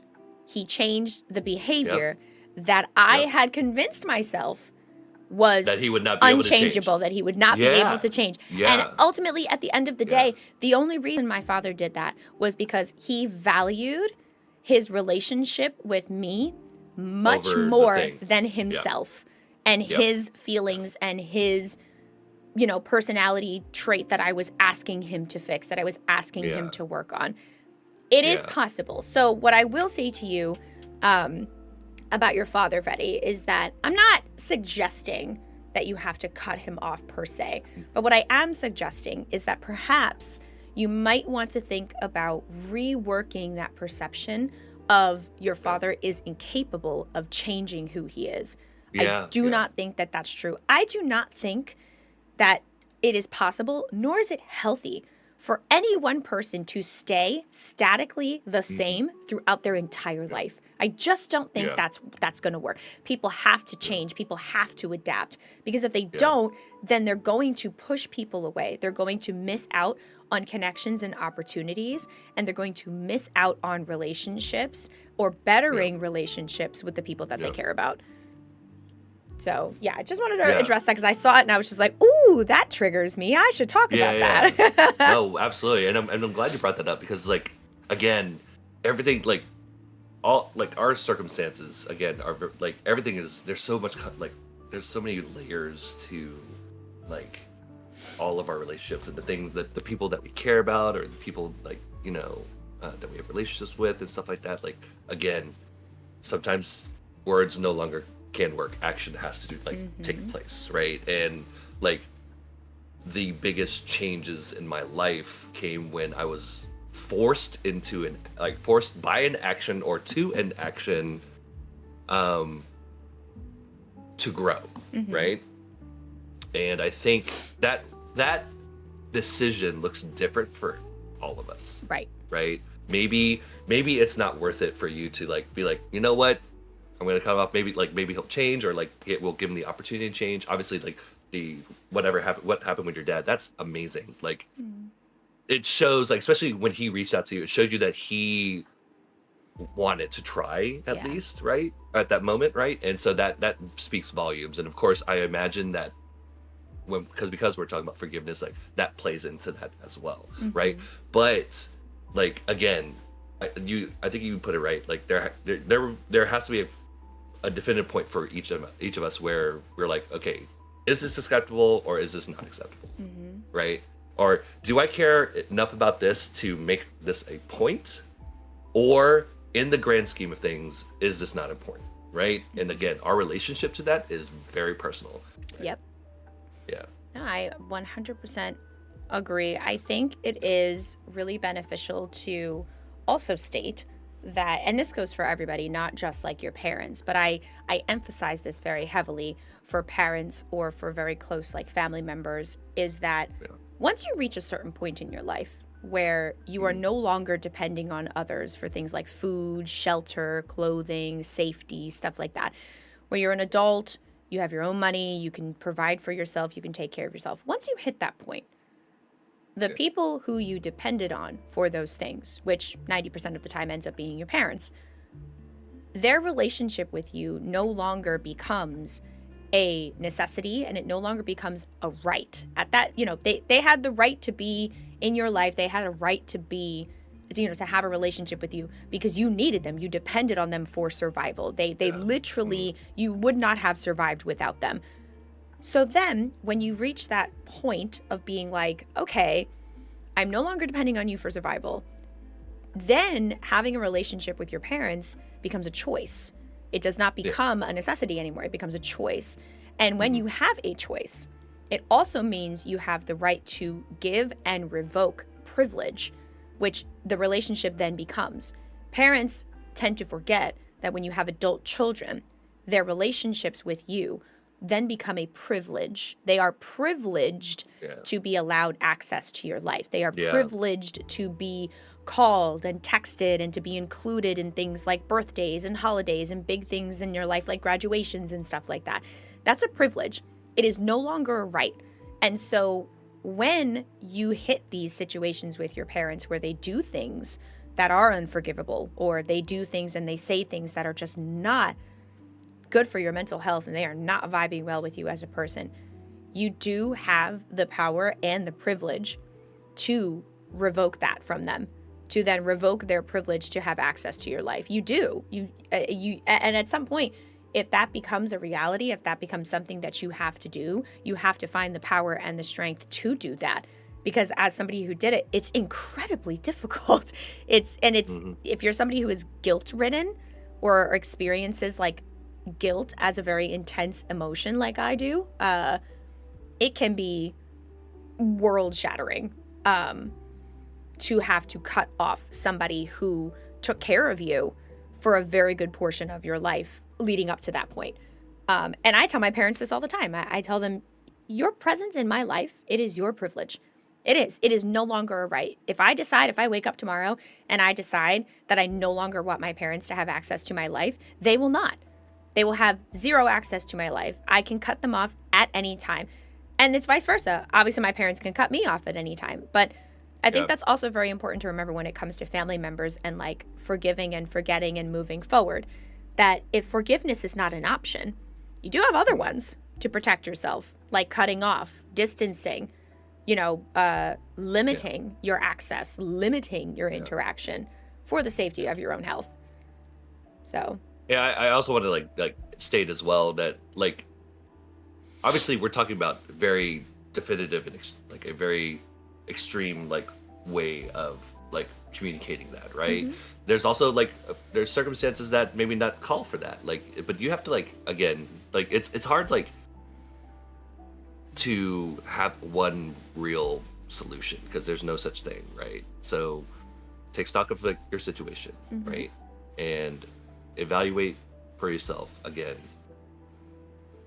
is this something that's important? Is this something that's worth it, right? Especially when we're talking about forgiveness. And if you're in a situation with a loved one or maybe a partner or a friend where you feel that, again, like where forgiveness is in play, like you have to ask yourself that, is this relationship worth it? Is it still something I benefit from? Is it still something that benefits, like enriches my life, this relationship, whatever the case may be? And if it's not, then, then maybe that's not in the cards. But if it is, and it's difficult, because it always will be difficult, but if it's still important to you, I think it's worth keeping the channel open. I think it's worth like just having that there. Right. Because you never know what change somebody will go through. Like when Kissy was talking about her father, like you never know like the decisions somebody will make. And change, what everyone is capable of change, 100%, right? And we have to give people, like especially people we care about, we have to give them the grace and the opportunity to change. It doesn't mean that we need to accept their shit, okay? We need to give them the opportunity, right? And if they don't take that opportunity, that is not on you, that is definitely on them. Change is always on the person that it's required for, that it's a. I started this in a way that I can't recover. Let me try that again.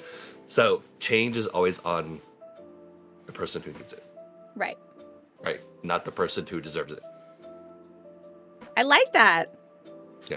Yeah, I like that, actually. That's true. And it then becomes, as I like how you said, like, not on, like, for deserving and whatnot. I do like the concept of, deciding when you are preparing to forgive or not to forgive, that a part of forgiveness and understanding like the steps you need to take to get there, one of them is evaluating, does that person deserve it or not?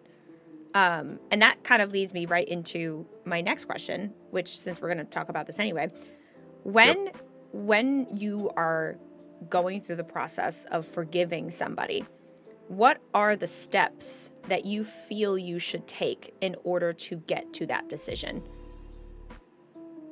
Okay, so I think we kind of like... Yeah, we like danced around it a little bit. Danced around a little bit, but for me, what it looks like for me is that, first of all, everything has to... Like, I have to like leave emotion out of it, right?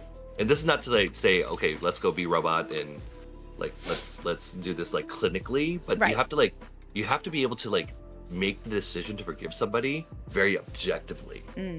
right? Not like from an emotional standpoint or be manipulated from an emotional standpoint, right? Like, Right. oh, you should, like, for example, I'm sure this is like like all of us have heard this like in some frame or another where we have somebody who's involved in both, like you and the other person's life, and they're like, hey, you should forgive them because of XYZ or because of your relationship with ABC or 123 or Jackson 5 or whatever the case may be, right? Not the So- Jackson 5. well, I said it was a deep Yeah, cut. yeah. ABC 1, 2. Okay, I'm glad you caught that. Thank I you. did. I like to over-explain everything because it makes me feel. It makes my awkwardness. I like to share that with y'all as well. You're welcome. Yeah. What a love it, I great love decision you've made. What a great decision you've made. I don't By the regret it way, at all. I laugh every time you said that. What, every time I say what? Oh, that I don't regret When it. somebody no, when somebody follows you, you're like, oh, what a great decision you've made. Oh. And I'm, in my mind, I'm like, yep. Yeah. I and you know Yeah. what I say because it's true. You have what a great decision. Yeah, what a great decision, What a great guys. decision. I apologize ahead of time. Anyways, I also do that too. yeah. So getting back on track, Jesus, we are the worst. Yeah. All right. So getting back on track. It's okay. Okay. So I have to like be able to make that objectively, Mm-hmm. right? Not emotionally, right? So first I have to set. For me, I assess the situation, and I'm like, okay, so what is the importance of this relationship to me, right? Okay, and when I talk about importance, that doesn't mean like proximity importance. That talks about like what we're talking about, the evaluation of the importance in totality. That means that what does this person do for me? Mm-hmm. What is their presence in my life mean? How is it important to me? Right? And does it serve my overall need for like the overall need that I have for myself? That part. Right? Mm-hmm. Okay. So once you assess that, you're like, oh, and once I assess that, sorry, I'm trying to use I statements. Once I assess that and I determine, okay, so this relationship is something that is important to me. Okay, again, since I brought up like the relationship with my father, right? I had to examine, okay, like, is this enough? Is this who he is? Is this him in totality, right? And again, outside of the thing that we greatly disagree on, my father is a caring husband. He is a caring father. He is supportive in everything that his kids do, right? He is deeply involved in his grandkids' like well-being, and they're like of course like there are things that we obviously like whatever don't agree on, but like he cares and he truly does, right? And I've never not thought that, except for when we were like again when I was Right. when I was very emotional, right? It was so easy just to focus on the thing that was pissing me off and attribute that to him in totality, right? Right. So, but again, so that's why objective, right? So my father, again, he's such a like he may not have the best way with like English words, right? But he's a poet and he's a musician. He writes music and all these things in Vietnamese and expresses things in a way that I can't comprehend with my level of understanding of my own language, right? Yay! I just called myself out. Don't but, I know it? But he cannot express himself fully in English. And once I realized that, because we were arguing in English, by the way, where Ooh, I had okay. the advantage, Yeah. right? We were arguing because I had to go back and go through that situation again. I'm like, okay, what exactly happened here? And it's because he doesn't have the words to express what he really feels.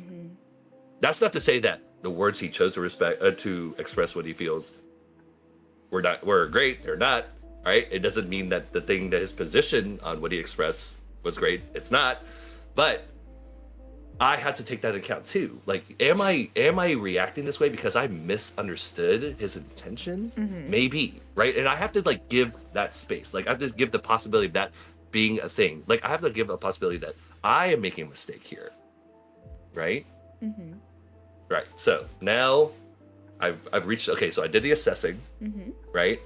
I not only of the relationship, I did the assessing of the person, like who they are, what kind of person they are. Are they this thing that we're arguing about, or are they more than that? Do they mean more than that? Right? Now, path moving forward. What does that look like to what did that look like to me, right? So again, I had to talk to people obviously that are deeply involved, like my sister and my mother, because this is like family affecting shit, and I value their opinion greatly, because even though my mom shares parts of this opinion as well, she's a very objective person. That's why I think talking to my mom is always easier, right? She's very objective, whereas my dad is very emotional, right? So talking to my mom is very important. Talking to my sister, very, very important. Talking to my brother, very, very important. Again, people that are I love the most and closest to me in terms of like the people I need the most. I had to talk to them because it involves them, right? Next, I had to talk to somebody who is objective as possible. And so that means I had to talk to like people who are outside the situation, but also know both of us, my best friends, right? People that like close family friends, people who like know my father, know me, and know the type of people that we are, so that I can understand, okay, is this something that what do you think, right? And it's like, I think that when we're making the decision on your own, I think is not as a good a decision as doing it with the input of people that you trust. Yes, collaborative. Yeah, it is a collaborative. Now, ultimately, whatever decision you make, that is your decision. Of Nobody course. else can fucking say, right? But I think that hearing other perspectives and like taking into account, again, people that you trust, people who know you, is so valuable, right? At that point, I think at that point you should have all the at that point I had all the information I needed to make my decision, right? So took an account of, let me assess the relationship. Is this the relationship that I that is necessary for me, right? Then I go back and look at the person. Is this person who they are? Is the argument who they are at their core, or is it more than that? And then getting feedback and input from like people that you trust. And if you don't have people that you trust, that is where a therapist comes greatly into play. Yes. Because again, like, finding the right therapist is very difficult, but when you do find the right therapist, that person will be the most objective person for you, because that's their entire job, right? But finding the one that vibes with you right away is important, right? But if you do have a therapist, if you are so fortunate to have one, yes, that person definitely could be involved as well, right? So then all of that made me decide, okay, I think I am ready to forgive my father. But forget, like you said, and I'm so happy you said that, you said forgiveness is on my terms, right? And so when that conversation happened, first I said, I am sorry for the way that I talked to you. That I spoke to you, it was very rude. It was incredibly disrespectful. And I said things that I did not mean, and for that I am truly sorry. However, you also said some things that blah, blah, blah. Because like, I always try to lead with, I'm sorry for the things that I did, for sure. Right? Because this type of thing, circumstance does not exist without two people inputting into it, right? Right, of course. So 100%, I had made some mistakes in that situation, for sure, right? So I have to be able to be reflective on that, and be like, okay, so I apologize for things I did, and I say, I also think, but you also did these things, and these are the things that you did, and this is how it made me feel, right? And that's not to say that I'm not here to belabor that point again. This is just, again, statement of the facts from my perspective, right? Moving forward, I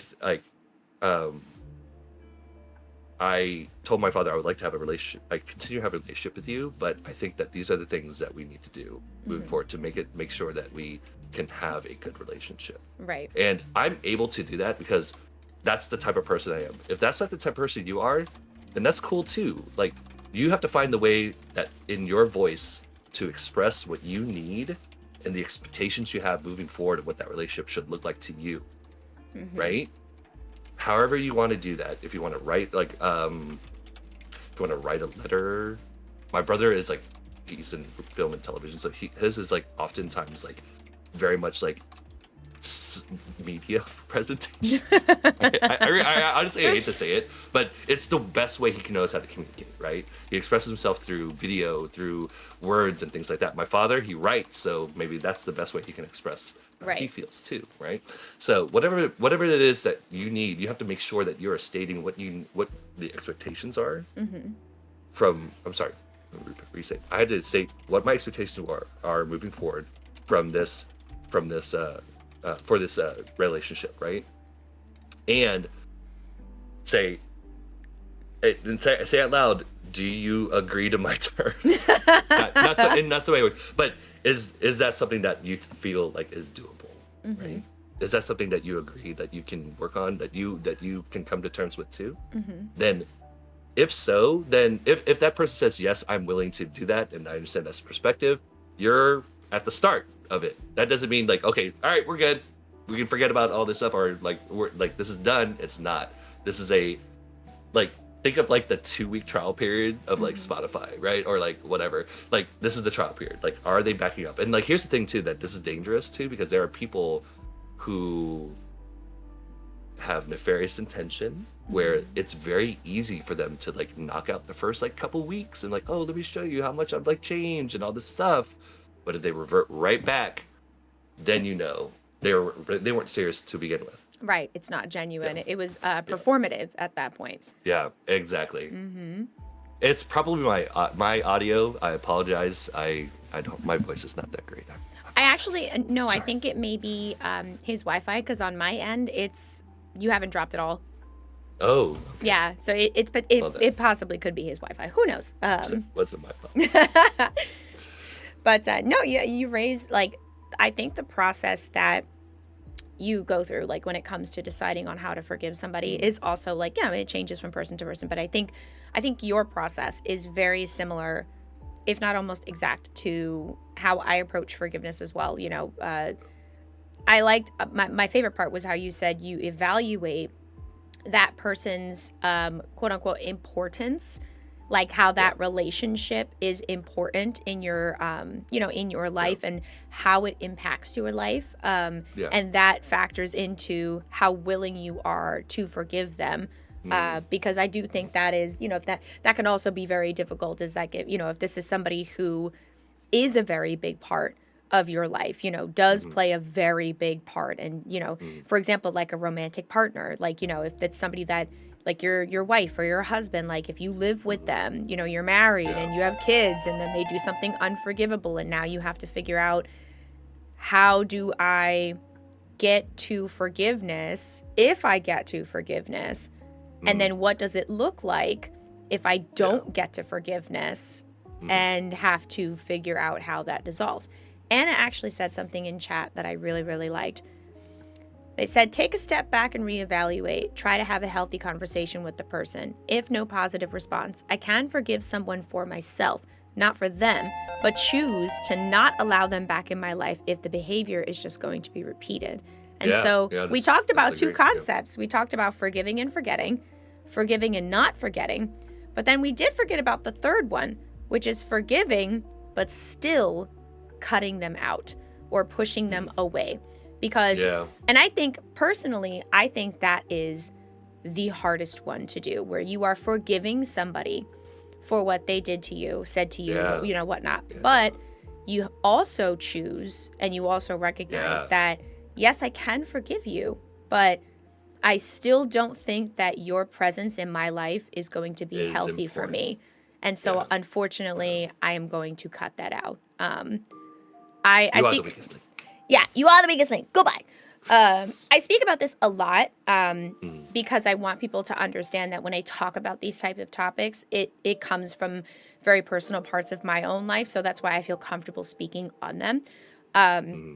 But this part of forgiveness is very personal to me, because it's been like 4 years now, I think. 4 years ago, maybe 5 years ago. I walked away from an 18-year friendship with my best friend.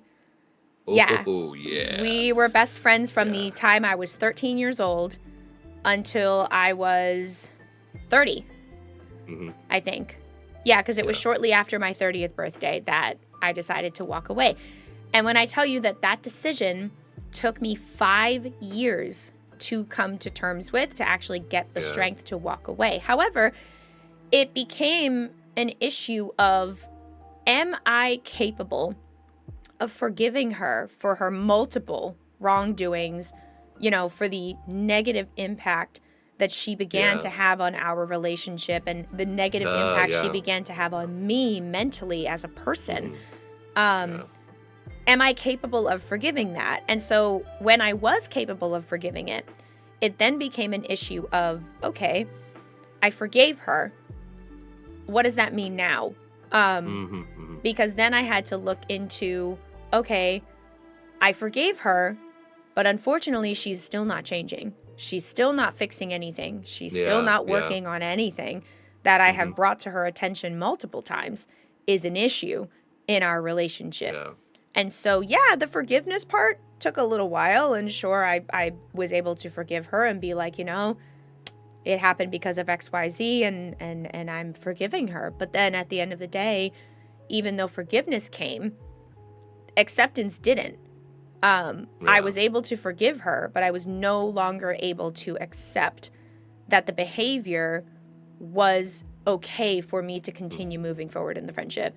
And I think that's the toughest part is that I left that friendship, and for months afterwards, she attempted multiple times to contact me and to get me to explain. Even though she had attempted to get me to explain. She hadn't accepted it yet, yeah. She had no idea of the impact, and she had no idea that it was capable, or that I was capable of walking away, even though I had told her I had forgiven her. And I think that's kind of, a lot of people think that as soon as they're forgiven, it is literally a catch-all where you're like, well, I've been forgiven, and so now everything must be okay.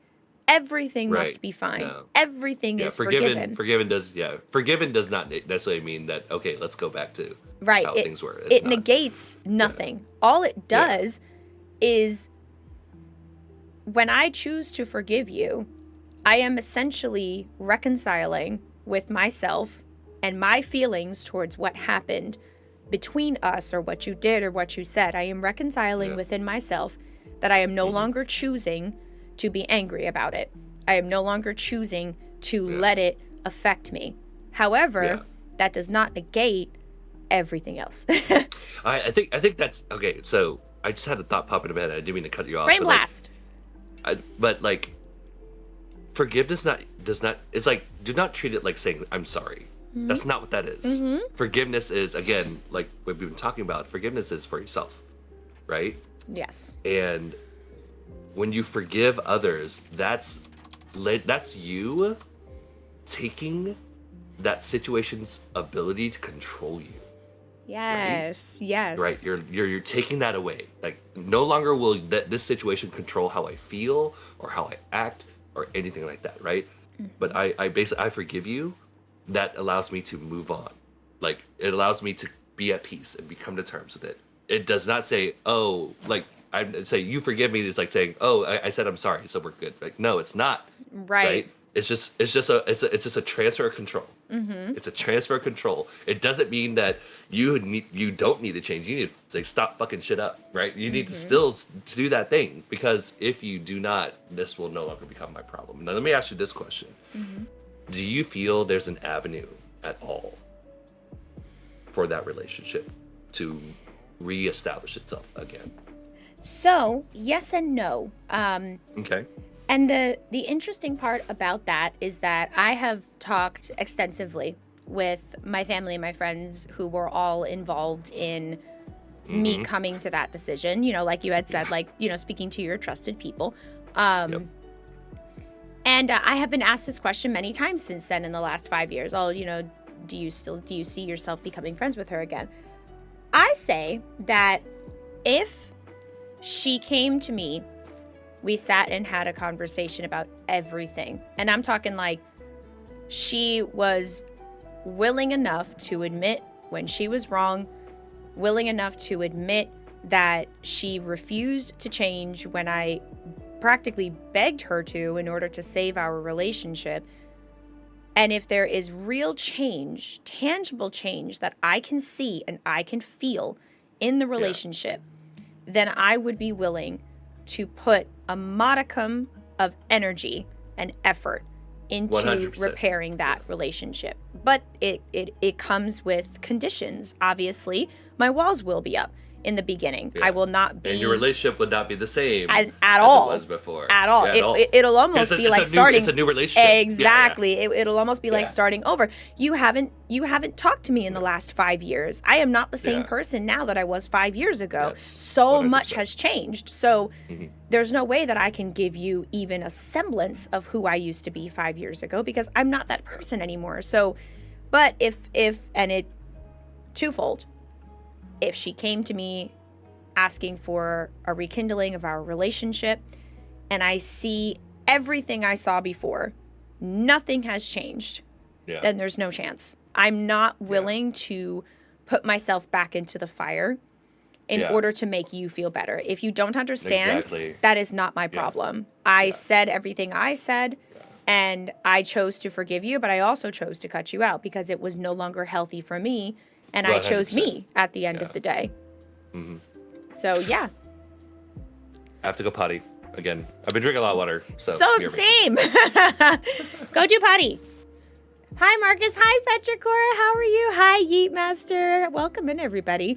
We are coming into the end of our Sunday reset segment. However, we're not leaving just yet, because the second part of stream is going to be for the With Love raid train that came in about an hour ago.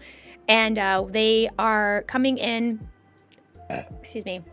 They are coming in to help raise awareness for Heart Month, which Heart Month is all of February. And that is raising awareness for heart disease and cardiac arrest, which is the #1 leading cause of death in adults in the United States of America. And so what we're going to do today, after we finish the Sunday Reset segment, is we're going to go into a presentation that I have prepared to teach you guys a little bit about the heart disease, and why the heart is so important. And I'm doing this because as a certified medical professional, I am a nurse. I feel like I have the proper credentials and the proper knowledge and experience to teach you guys about that. I am also recording that segment for my Respawn Recruits Challenge for the week, because it has to be a teaching video. So, sorry, not sorry? I don't know. I should have ran to the bathroom when Kiso... I'm going to run an ad, actually. I'm going to run an ad while Kiso's in the bathroom. Let's run a quickie. Should I run a 3-minute or a 1-minute? I'm going to run a 1-minute. Everybody get up and stretch. 1-minute ad break, okay? You would listen to a podcast from Kissy? Thank you, Petri. I have one. I actually have a podcast. It hasn't been updated in a little while, but it's there. Hi, Marcus. So our topic for today that we had been talking about was forgiveness. We were talking about forgiveness, all that entails, things like forgiving and forgetting, forgiving and moving on. How do we reach forgiveness? Is forgiveness unconditional? Does it change from person to person? How do we feel personally about forgiveness? And how does forgiveness affect your life and your decisions moving forward? So it's been a nice conversation. It's been heavy at times, but it's been a nice, raw, candid conversation, as expected with Kiso. He has been absolutely wonderful. If you guys are wondering about our guest today, wonder no further. It is the wonderful KisogoPlays, one of my good friends here on Twitch. Kiso does a lot of really cool emotional playthroughs through games that evoke emotions. They are very storytelling and narrative. He plays a lot of really, really cool, touching type of games. And he is also a bartender, and like a really, really good one too. One of these days, I'm gonna try a drink from Kiso, because when he does his bartending streams, the drinks he be making, they look crazy. They look so good. And we've had conversations about drinks in general and like food in general. I think he said he's been in the industry for like 16 years. So he's like really, really good at what he does. So yeah, if you enjoy emotional playthroughs, drinks, good food, good vibes, you should consider following Kiso, because he is really, really cool, very awesome to talk to, very down to earth, and very intelligent. You can tell he's very well spoken, but he's very well educated. What did he say? I don't know if he was talking to me or not. I'm not entirely sure. He back. Ooh, He back. I returned. So anyway, we definitely weren't talking about you at all. Oh, thank God. Yeah. Yeah. Yeah, totally disregard your link in the chat. Totally weren't talking about you. Well, I hope it was all terrible. Thank you. It was the most like debaucherous things I could think of. Excellent. I'm ready to spread rumors. Best day ever. Oh, yes. That's my favorite part. Earlier when you when you left the camera the first time, like this was like an hour or two ago, me and Quetzal we're gonna go into Discord and start a rumor that you said that you wanted to not only play Marvel Rivals with me and the girlies, but that you were gonna stream it, and it was gonna become your base game to play. So we were gonna start that rumor.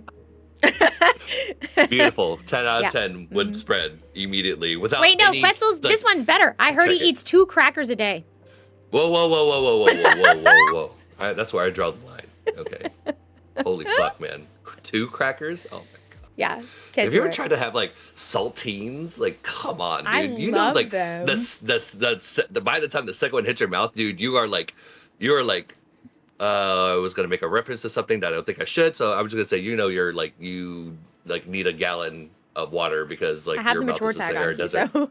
Well, dude, no, I don't think you understand. I have an image to like maintain here. Okay. It made me think of the SpongeBob meme.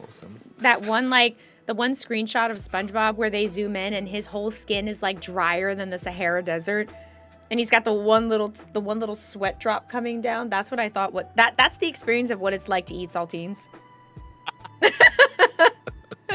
Absolutely perfect. Literally, it's so funny.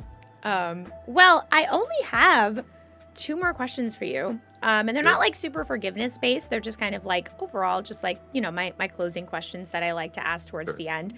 But is this my exit interview? Yes, I know, right? This is your exit interview. You will be getting an email with my decision in the next 7 to 10 business days. So it was a pleasure to meet you. I will also be updating your rating on Yelp. So. Oh, nice. Oh, thank you. You're welcome. 1 star interview again. So, all right, what do you got? So surrounding mental health, just like the status quo of mental health in 2025, especially given everything that is going on, and it's only been 2 months in 2025, what would you like to see improve about the status quo surrounding mental health? I think that's, thank you for asking that question. I think that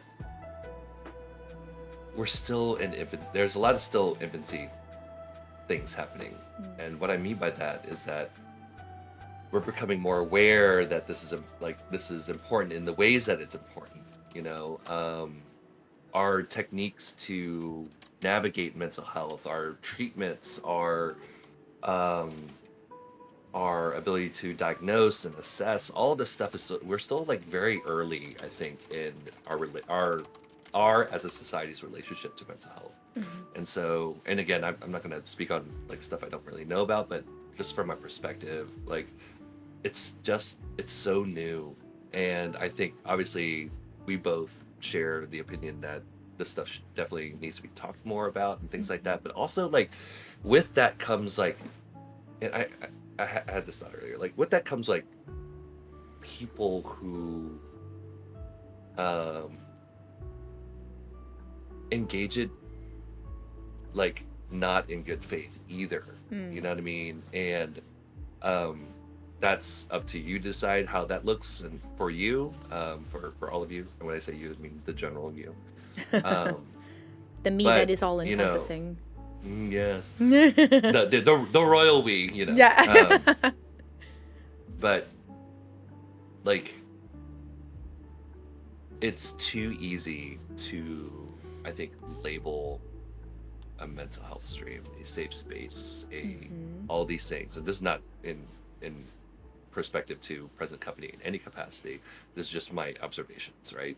I I think that we need to understand this is still new. They're still new. There's still ways that we can engage with this. I think that just us keeping talking about it is a great way of doing that, but that doesn't necessarily like add to anything. What I think I really like to see is that we move on from comparing, you know? We don't compare like, oh, this person went through this, you know, this other person went through this, and I only go through this, so it's not as important. And that's like, Mm-hmm. again, I think what we all have to like come to terms with is like everybody's experience is different. Like, okay, I almost 100% believe that there's at least one person. When I said I was in the military and I suffer from PTSD, like you immediately were like, there is one person out there that probably immediately said, oh, there's no way I can understand what this person has gone through because they have gone through war and all this other stuff. And yes, I have done that, but also that does not trivialize the shit that you have been through, because the things that you're going through mean something to you. Right. You know what I'm saying? So like, I think that we need to reframe like how we think of our own stuff, and we Mm-hmm. cannot do it in relation to others. Yeah. I think that's like the biggest step moving forward. And also like when we go and look for people to engage in mental health about like with and about, like part of the reason why I of course agreed to go on your show is of course not only are you a treasured person that um that I absolutely adore, but also it's because of the way that you approach the topics that you bring up with such like care. And like obviously like we can all be better about how we address stuff, but I think that it's because you can still tell that you care, right? And that you're sincere in that belief as well, which is why I'm absolutely 100% willing to talk to you about this, why I'm willing to open myself up and be vulnerable in a like a very scary um like situation in that regard, you know what I mean? And so obviously thank you for that, but I Of think that course. we need to make sure that there are the people that we see that we don't think are engaging in talking about mental health in like good faith.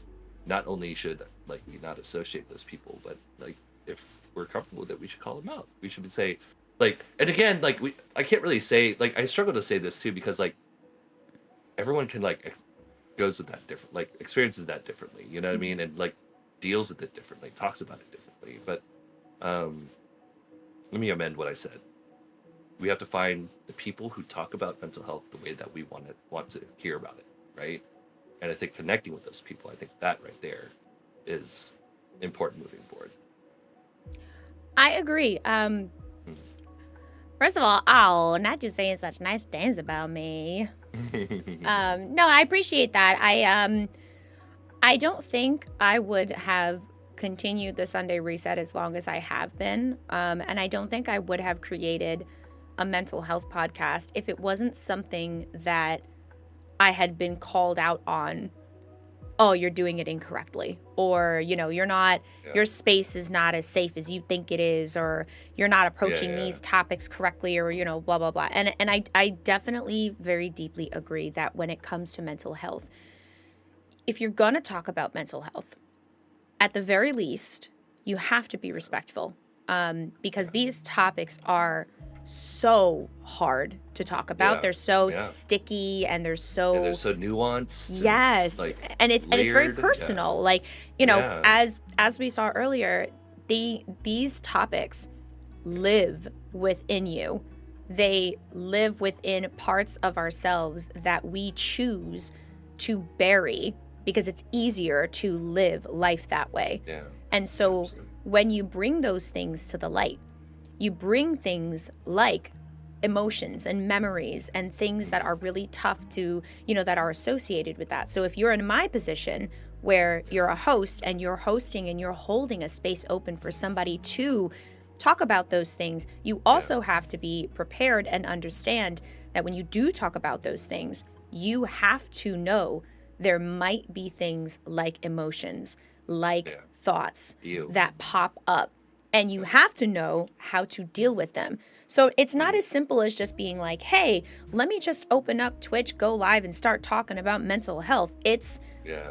That's just one part of it. You have to hold a space open, which is great, but you Yeah. also have to hold a space open and do it safely. You have to know that if somebody experiences something in your chat, or if you have a guest and they experience something, you have to know how to navigate that, because that can Yeah. make or break somebody's trust in you when it comes to discussing mental health. And I Yeah, think for if sure. more people understood that, more people would be comfortable talking about their experiences and talking about mental health if they had people who understood how to navigate those sticky emotions, those really tough things and tough topics to talk about. So I think people just need to start doing a little bit more research and a little bit more reading and empathizing and understanding before they even think to attempt to hold spaces to speak about mental health, because these things Yeah. need to be done Yeah. safely. Yeah.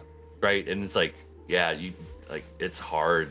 Like, you can't, like you said, just go live and be like, boom, because like Yeah. the situation comes up, and then like the situation comes up, and then you're like, you're unprepared. You don't know how to react, and then that's not a safe space for you at that point, right? You know what I'm saying? So Exactly. like, it's crazy to, yeah, I agree with that. And real quick, like while I'm thinking about it, like, quick shout out to everyone who like shared shared a story or an anecdote, or like whatever it is that you're going through. Like we didn't like address a lot in that regard, but we are.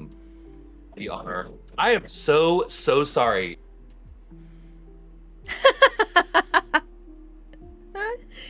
I think what Kiso is trying to get at is very similar to what I always say at the end of these segments, is that you come to these Sunday reset streams and you experience these things with people, but it is also so cool that chat feels comfortable enough to be vulnerable themselves and to open themselves up to their own personal experiences too. Yeah. So yes, continue Absolutely. what you were saying. No, that was it. Like, I just wanted to say, I appreciate it. Like, even though like we couldn't touch on everything that everyone said, like I did read everything, and like some of you guys have been through a lot, and I empathize, and I want to let you know that I'm glad to not feel alone. So I appreciate that. And that is one of the biggest reasons why we do that. Yeah. That's exactly why. I do really like what you said about safe spaces. That's something I actually just recently, within the last couple of months, began to change when I talk about mental health and when I talk about the Sunday reset. I tell people this is a safe space. However, it was advised to me by a mental health professional who's a friend of mine that perhaps labeling something as safe before anybody has the chance to decide if it is for them or not is presumptuous. And so I no longer am going to tell people that I hold a safe space, but I hold a space. And it is a comforting space. It is a space that does not hold any judgment. And it is a space that allows you to come in and unburden yourself however you feel you need, and to take what you need. And if you decide at the end of the day that that space is safe for you, then I've done my job well. But if you don't, that's okay. That's like, not every space that I hold is going to be safe for everybody, depending on their perceptions and depending on what they're willing to go through and what they're willing to work and talk about. But if you come here and you decide that, like, this space is safe for you, and it gives you that empowerment to be vulnerable and to be emotional and not feel like you're going to be judged, dope. I did exactly what I set out to do. Yeah, for sure. And like, again, because I model the way I run my stream after the way I run a bar, like it's very much the same thing there. Like, it's not like my bar is not for everybody, right? And I will not label my stream bar as a safe space for that reason. Is that that's something for you to decide. Like, my philosophy is that a bar is sanctuary. Like, you can like come in. I will accept you as who you are, as long as you do not like be a dick to anybody else in the bar, right? And we're cool, right? You can be who you are. I don't give a. I really don't care. like what you believe in, who you love, what you think is important, like politically, I don't, or religiously, I don't care about any of that stuff, right? What matters is that we can like leave that at the door and like engage each other sincerely and genuinely, right? And not from a place of like accusation or, you know, emotion, you know what I'm saying? So No, I if 100% that's agree. safe, yeah, if that's safe for you, cool. Yeah. You can come back to the bar, right? If it's not cool with you, I hope you find the bar that you are looking for. I Right. truly do. Right. The one that will serve you the things that you deserve to be served, that you need to be served, right? And with the flavors and the accoutrement that you need. Ooh, that was lovely. That was a lovely Thank little you. word. I used a French word, Oh my so that God, means I read a book. oh, he is so educated. We love that for him. Yeah. I deeply, deeply appreciate this. Like, I think just being able to do this, because not for nothing. One of the biggest reasons I started the Sunday Reset is because I already do this. I do this with Yeah. my friends. I do this with my family. Yeah. I do this with my patients. Like, this is just who I am. This is going to happen one way or the other. And I can either choose to put it on the internet or I can just choose to keep doing it in real life like I always do. Yeah, But, dude. you know, I'm a bartender. So yeah, like, you know, you it's going to happen one way or the other. So I might as well. Liquid confession is what I meant to say. I might as well document it, you know? Yeah, for sure. But no, I deeply appreciate this opportunity every time I get it. I deeply appreciate whenever I reach out to anybody to come on and they're just like, yes, of course. And they have topics, you know, to talk about and whatnot. And so, you know, in summation, thank you. Thank you for being willing to come back and to talk and to just kind of let me and chat into what seems like very vulnerable, dark places in your life and give me the opportunity to shed just a little bit of light. I cannot stress how meaningful that is to me. I will take this and carry it with me for the rest of my life, as I do with every interaction that I have like this. But it is so impactful to be able to be allowed to have access to this part of you as a person, but just like this part of your like mental. So from the bottom of my heart, I'm so grateful. Thank you so much for hanging. And thank you. Like, of course, like it's a privilege, obviously, to share with you and you know, to be given a space to be vulnerable. And again, that, you know, that aligns with like why I like wanted to do stream anyway and things like that. And I think obviously besides all the values that we share, like I love that I never don't have something to say with you and with your community. Your community is fantastic. So thank you guys again for sharing, for all the things you do. Like I hope there was something, like obviously I won't speak for Kissy, but you know, I there's, you know, I gain something more every time we talk and we interact. And I hope that that there's something that you may have gotten there. And if I didn't, then you know, it wasn't me. And I hope you find something that you find someone that can give and can help you with that, because you know, we're all looking for understanding, I think, and that's like a constant thing, right? Yeah, we're all looking for a place to just be.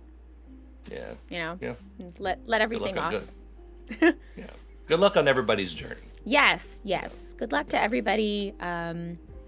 You know, thank you to everybody that came in and decided to, you know, to stay, and to anybody that has been lurking, that you know, perhaps you don't have the spoons to speak today, or you just don't have, you know, the courage to share your stories or to share your experiences. Please know you are still valid. Like you are totally valid in all of your feelings and all of your thoughts. And thank you for just being here and for just listening and for absorbing, you know, whatever it is that we've decided to give to you today, whether that was good or bad. Yeah, well, you know, there was a lot that we talked about. Definitely not drugs in any capacity, or parents never do that. Is Mama Sensei still here? Is she? I don't know. Is she? Oh, she is actually.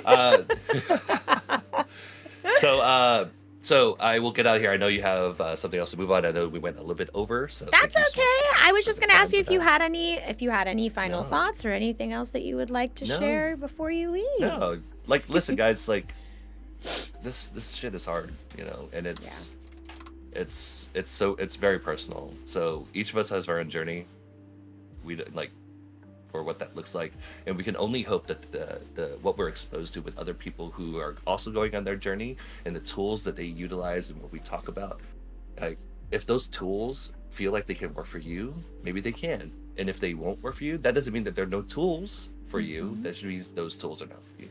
So it's a journey. Like you will carry this through your entire life. I will carry my journey through the rest of my life because it's never ending. You always need to learn, right? And you're always growing, hopefully taking this step towards growth. And just know that you can get there. Yeah. If I can be happy, relatively happy and fulfilled at this point in my life when I didn't think I was going to last past a certain age, then everybody can do it. But you just have to make that decision if that's what you want. Yay. Yay. You did great. Also, you did great. Chat, y'all did great. I didn't pick my nose once on stream. I wish I could say the same. That's what I said on scratched. stream. Yeah, I scratched. It looked like I was picking my nose, but I promise it was just a little scratchy scratch. Again, but thank you, Kissy, always for the opportunity. Always. I just love to be on your stream. I myself, love to give you the time to just chat. Yeah. And you also, looked so pretty the whole time. Thank you. I just woke up. It was great. I had 3 hours of sleep, and my life is fantastic. Literally me the other day. I was like, I'm running off of 3.5 hours of sleep, and life couldn't be better. Yeah, it could not be better. I'm so excited to go back to sleep. But yes. Thank you guys again for doing that.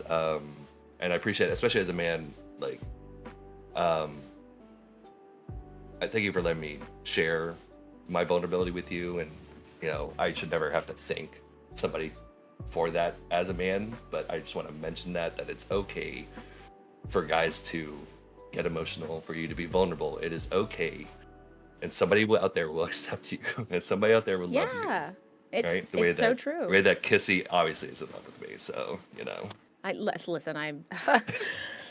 Oh my God, Kiso, we're on camera.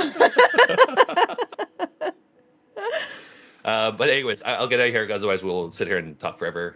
Because when you have two people who are afflicted with the things that we're afflicted with, it magnifies, and we just go off on a tangent. Yeah. So I'll get out of here. Thank you, chat. Thank you again. I will probably DM you thanking you again as well. Chat, you guys have a great one. But please for get those some of you guys rest. from my community who are here for this, know that Kissy has a Ray Train thing going right now where they are highlighting heart health.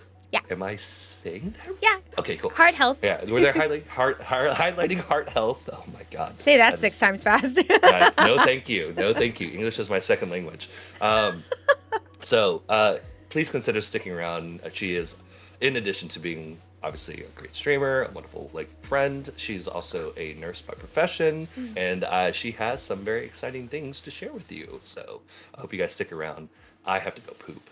So Nice. As a nurse, that makes me happy. Get a good one in. Bowel Yay! Thank you again, Take Kiso. take care, guys. Have a good one. Bye. I was like, how do go back to stream? Hi, friends!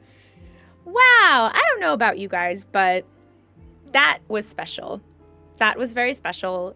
Not just because Kiso, was very candid in his emotions and whatnot, but I would be lying if I said that didn't touch me in a way that I was not expecting. And he's very right when he says that it is so okay for men to experience the full spectrum of their emotions, and that it is okay to allow yourself to be emotional and to be vulnerable and to just let the emotions come as they are. There is nothing wrong with crying. There's nothing wrong with being emotional. There's nothing wrong with experiencing those types of deep, meaningful thought processes and mental feelings. We all feel things. We're human. We all have emotions.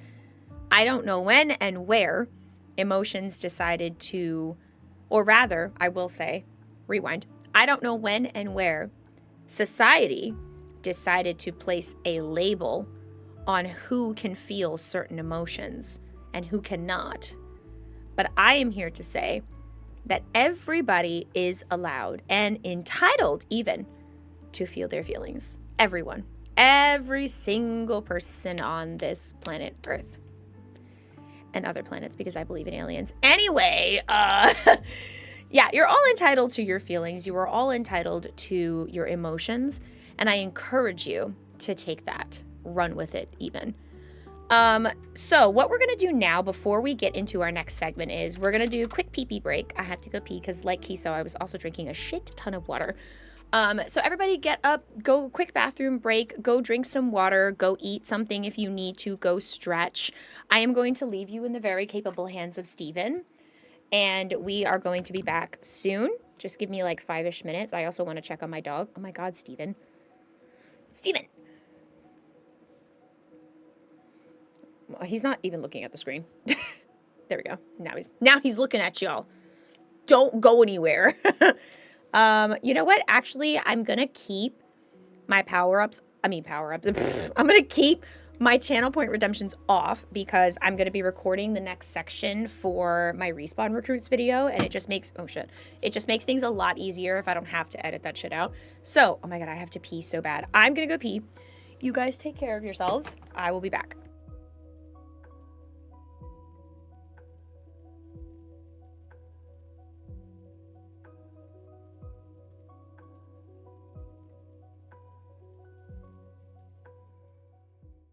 I have to skedaddle. Here's the raid message.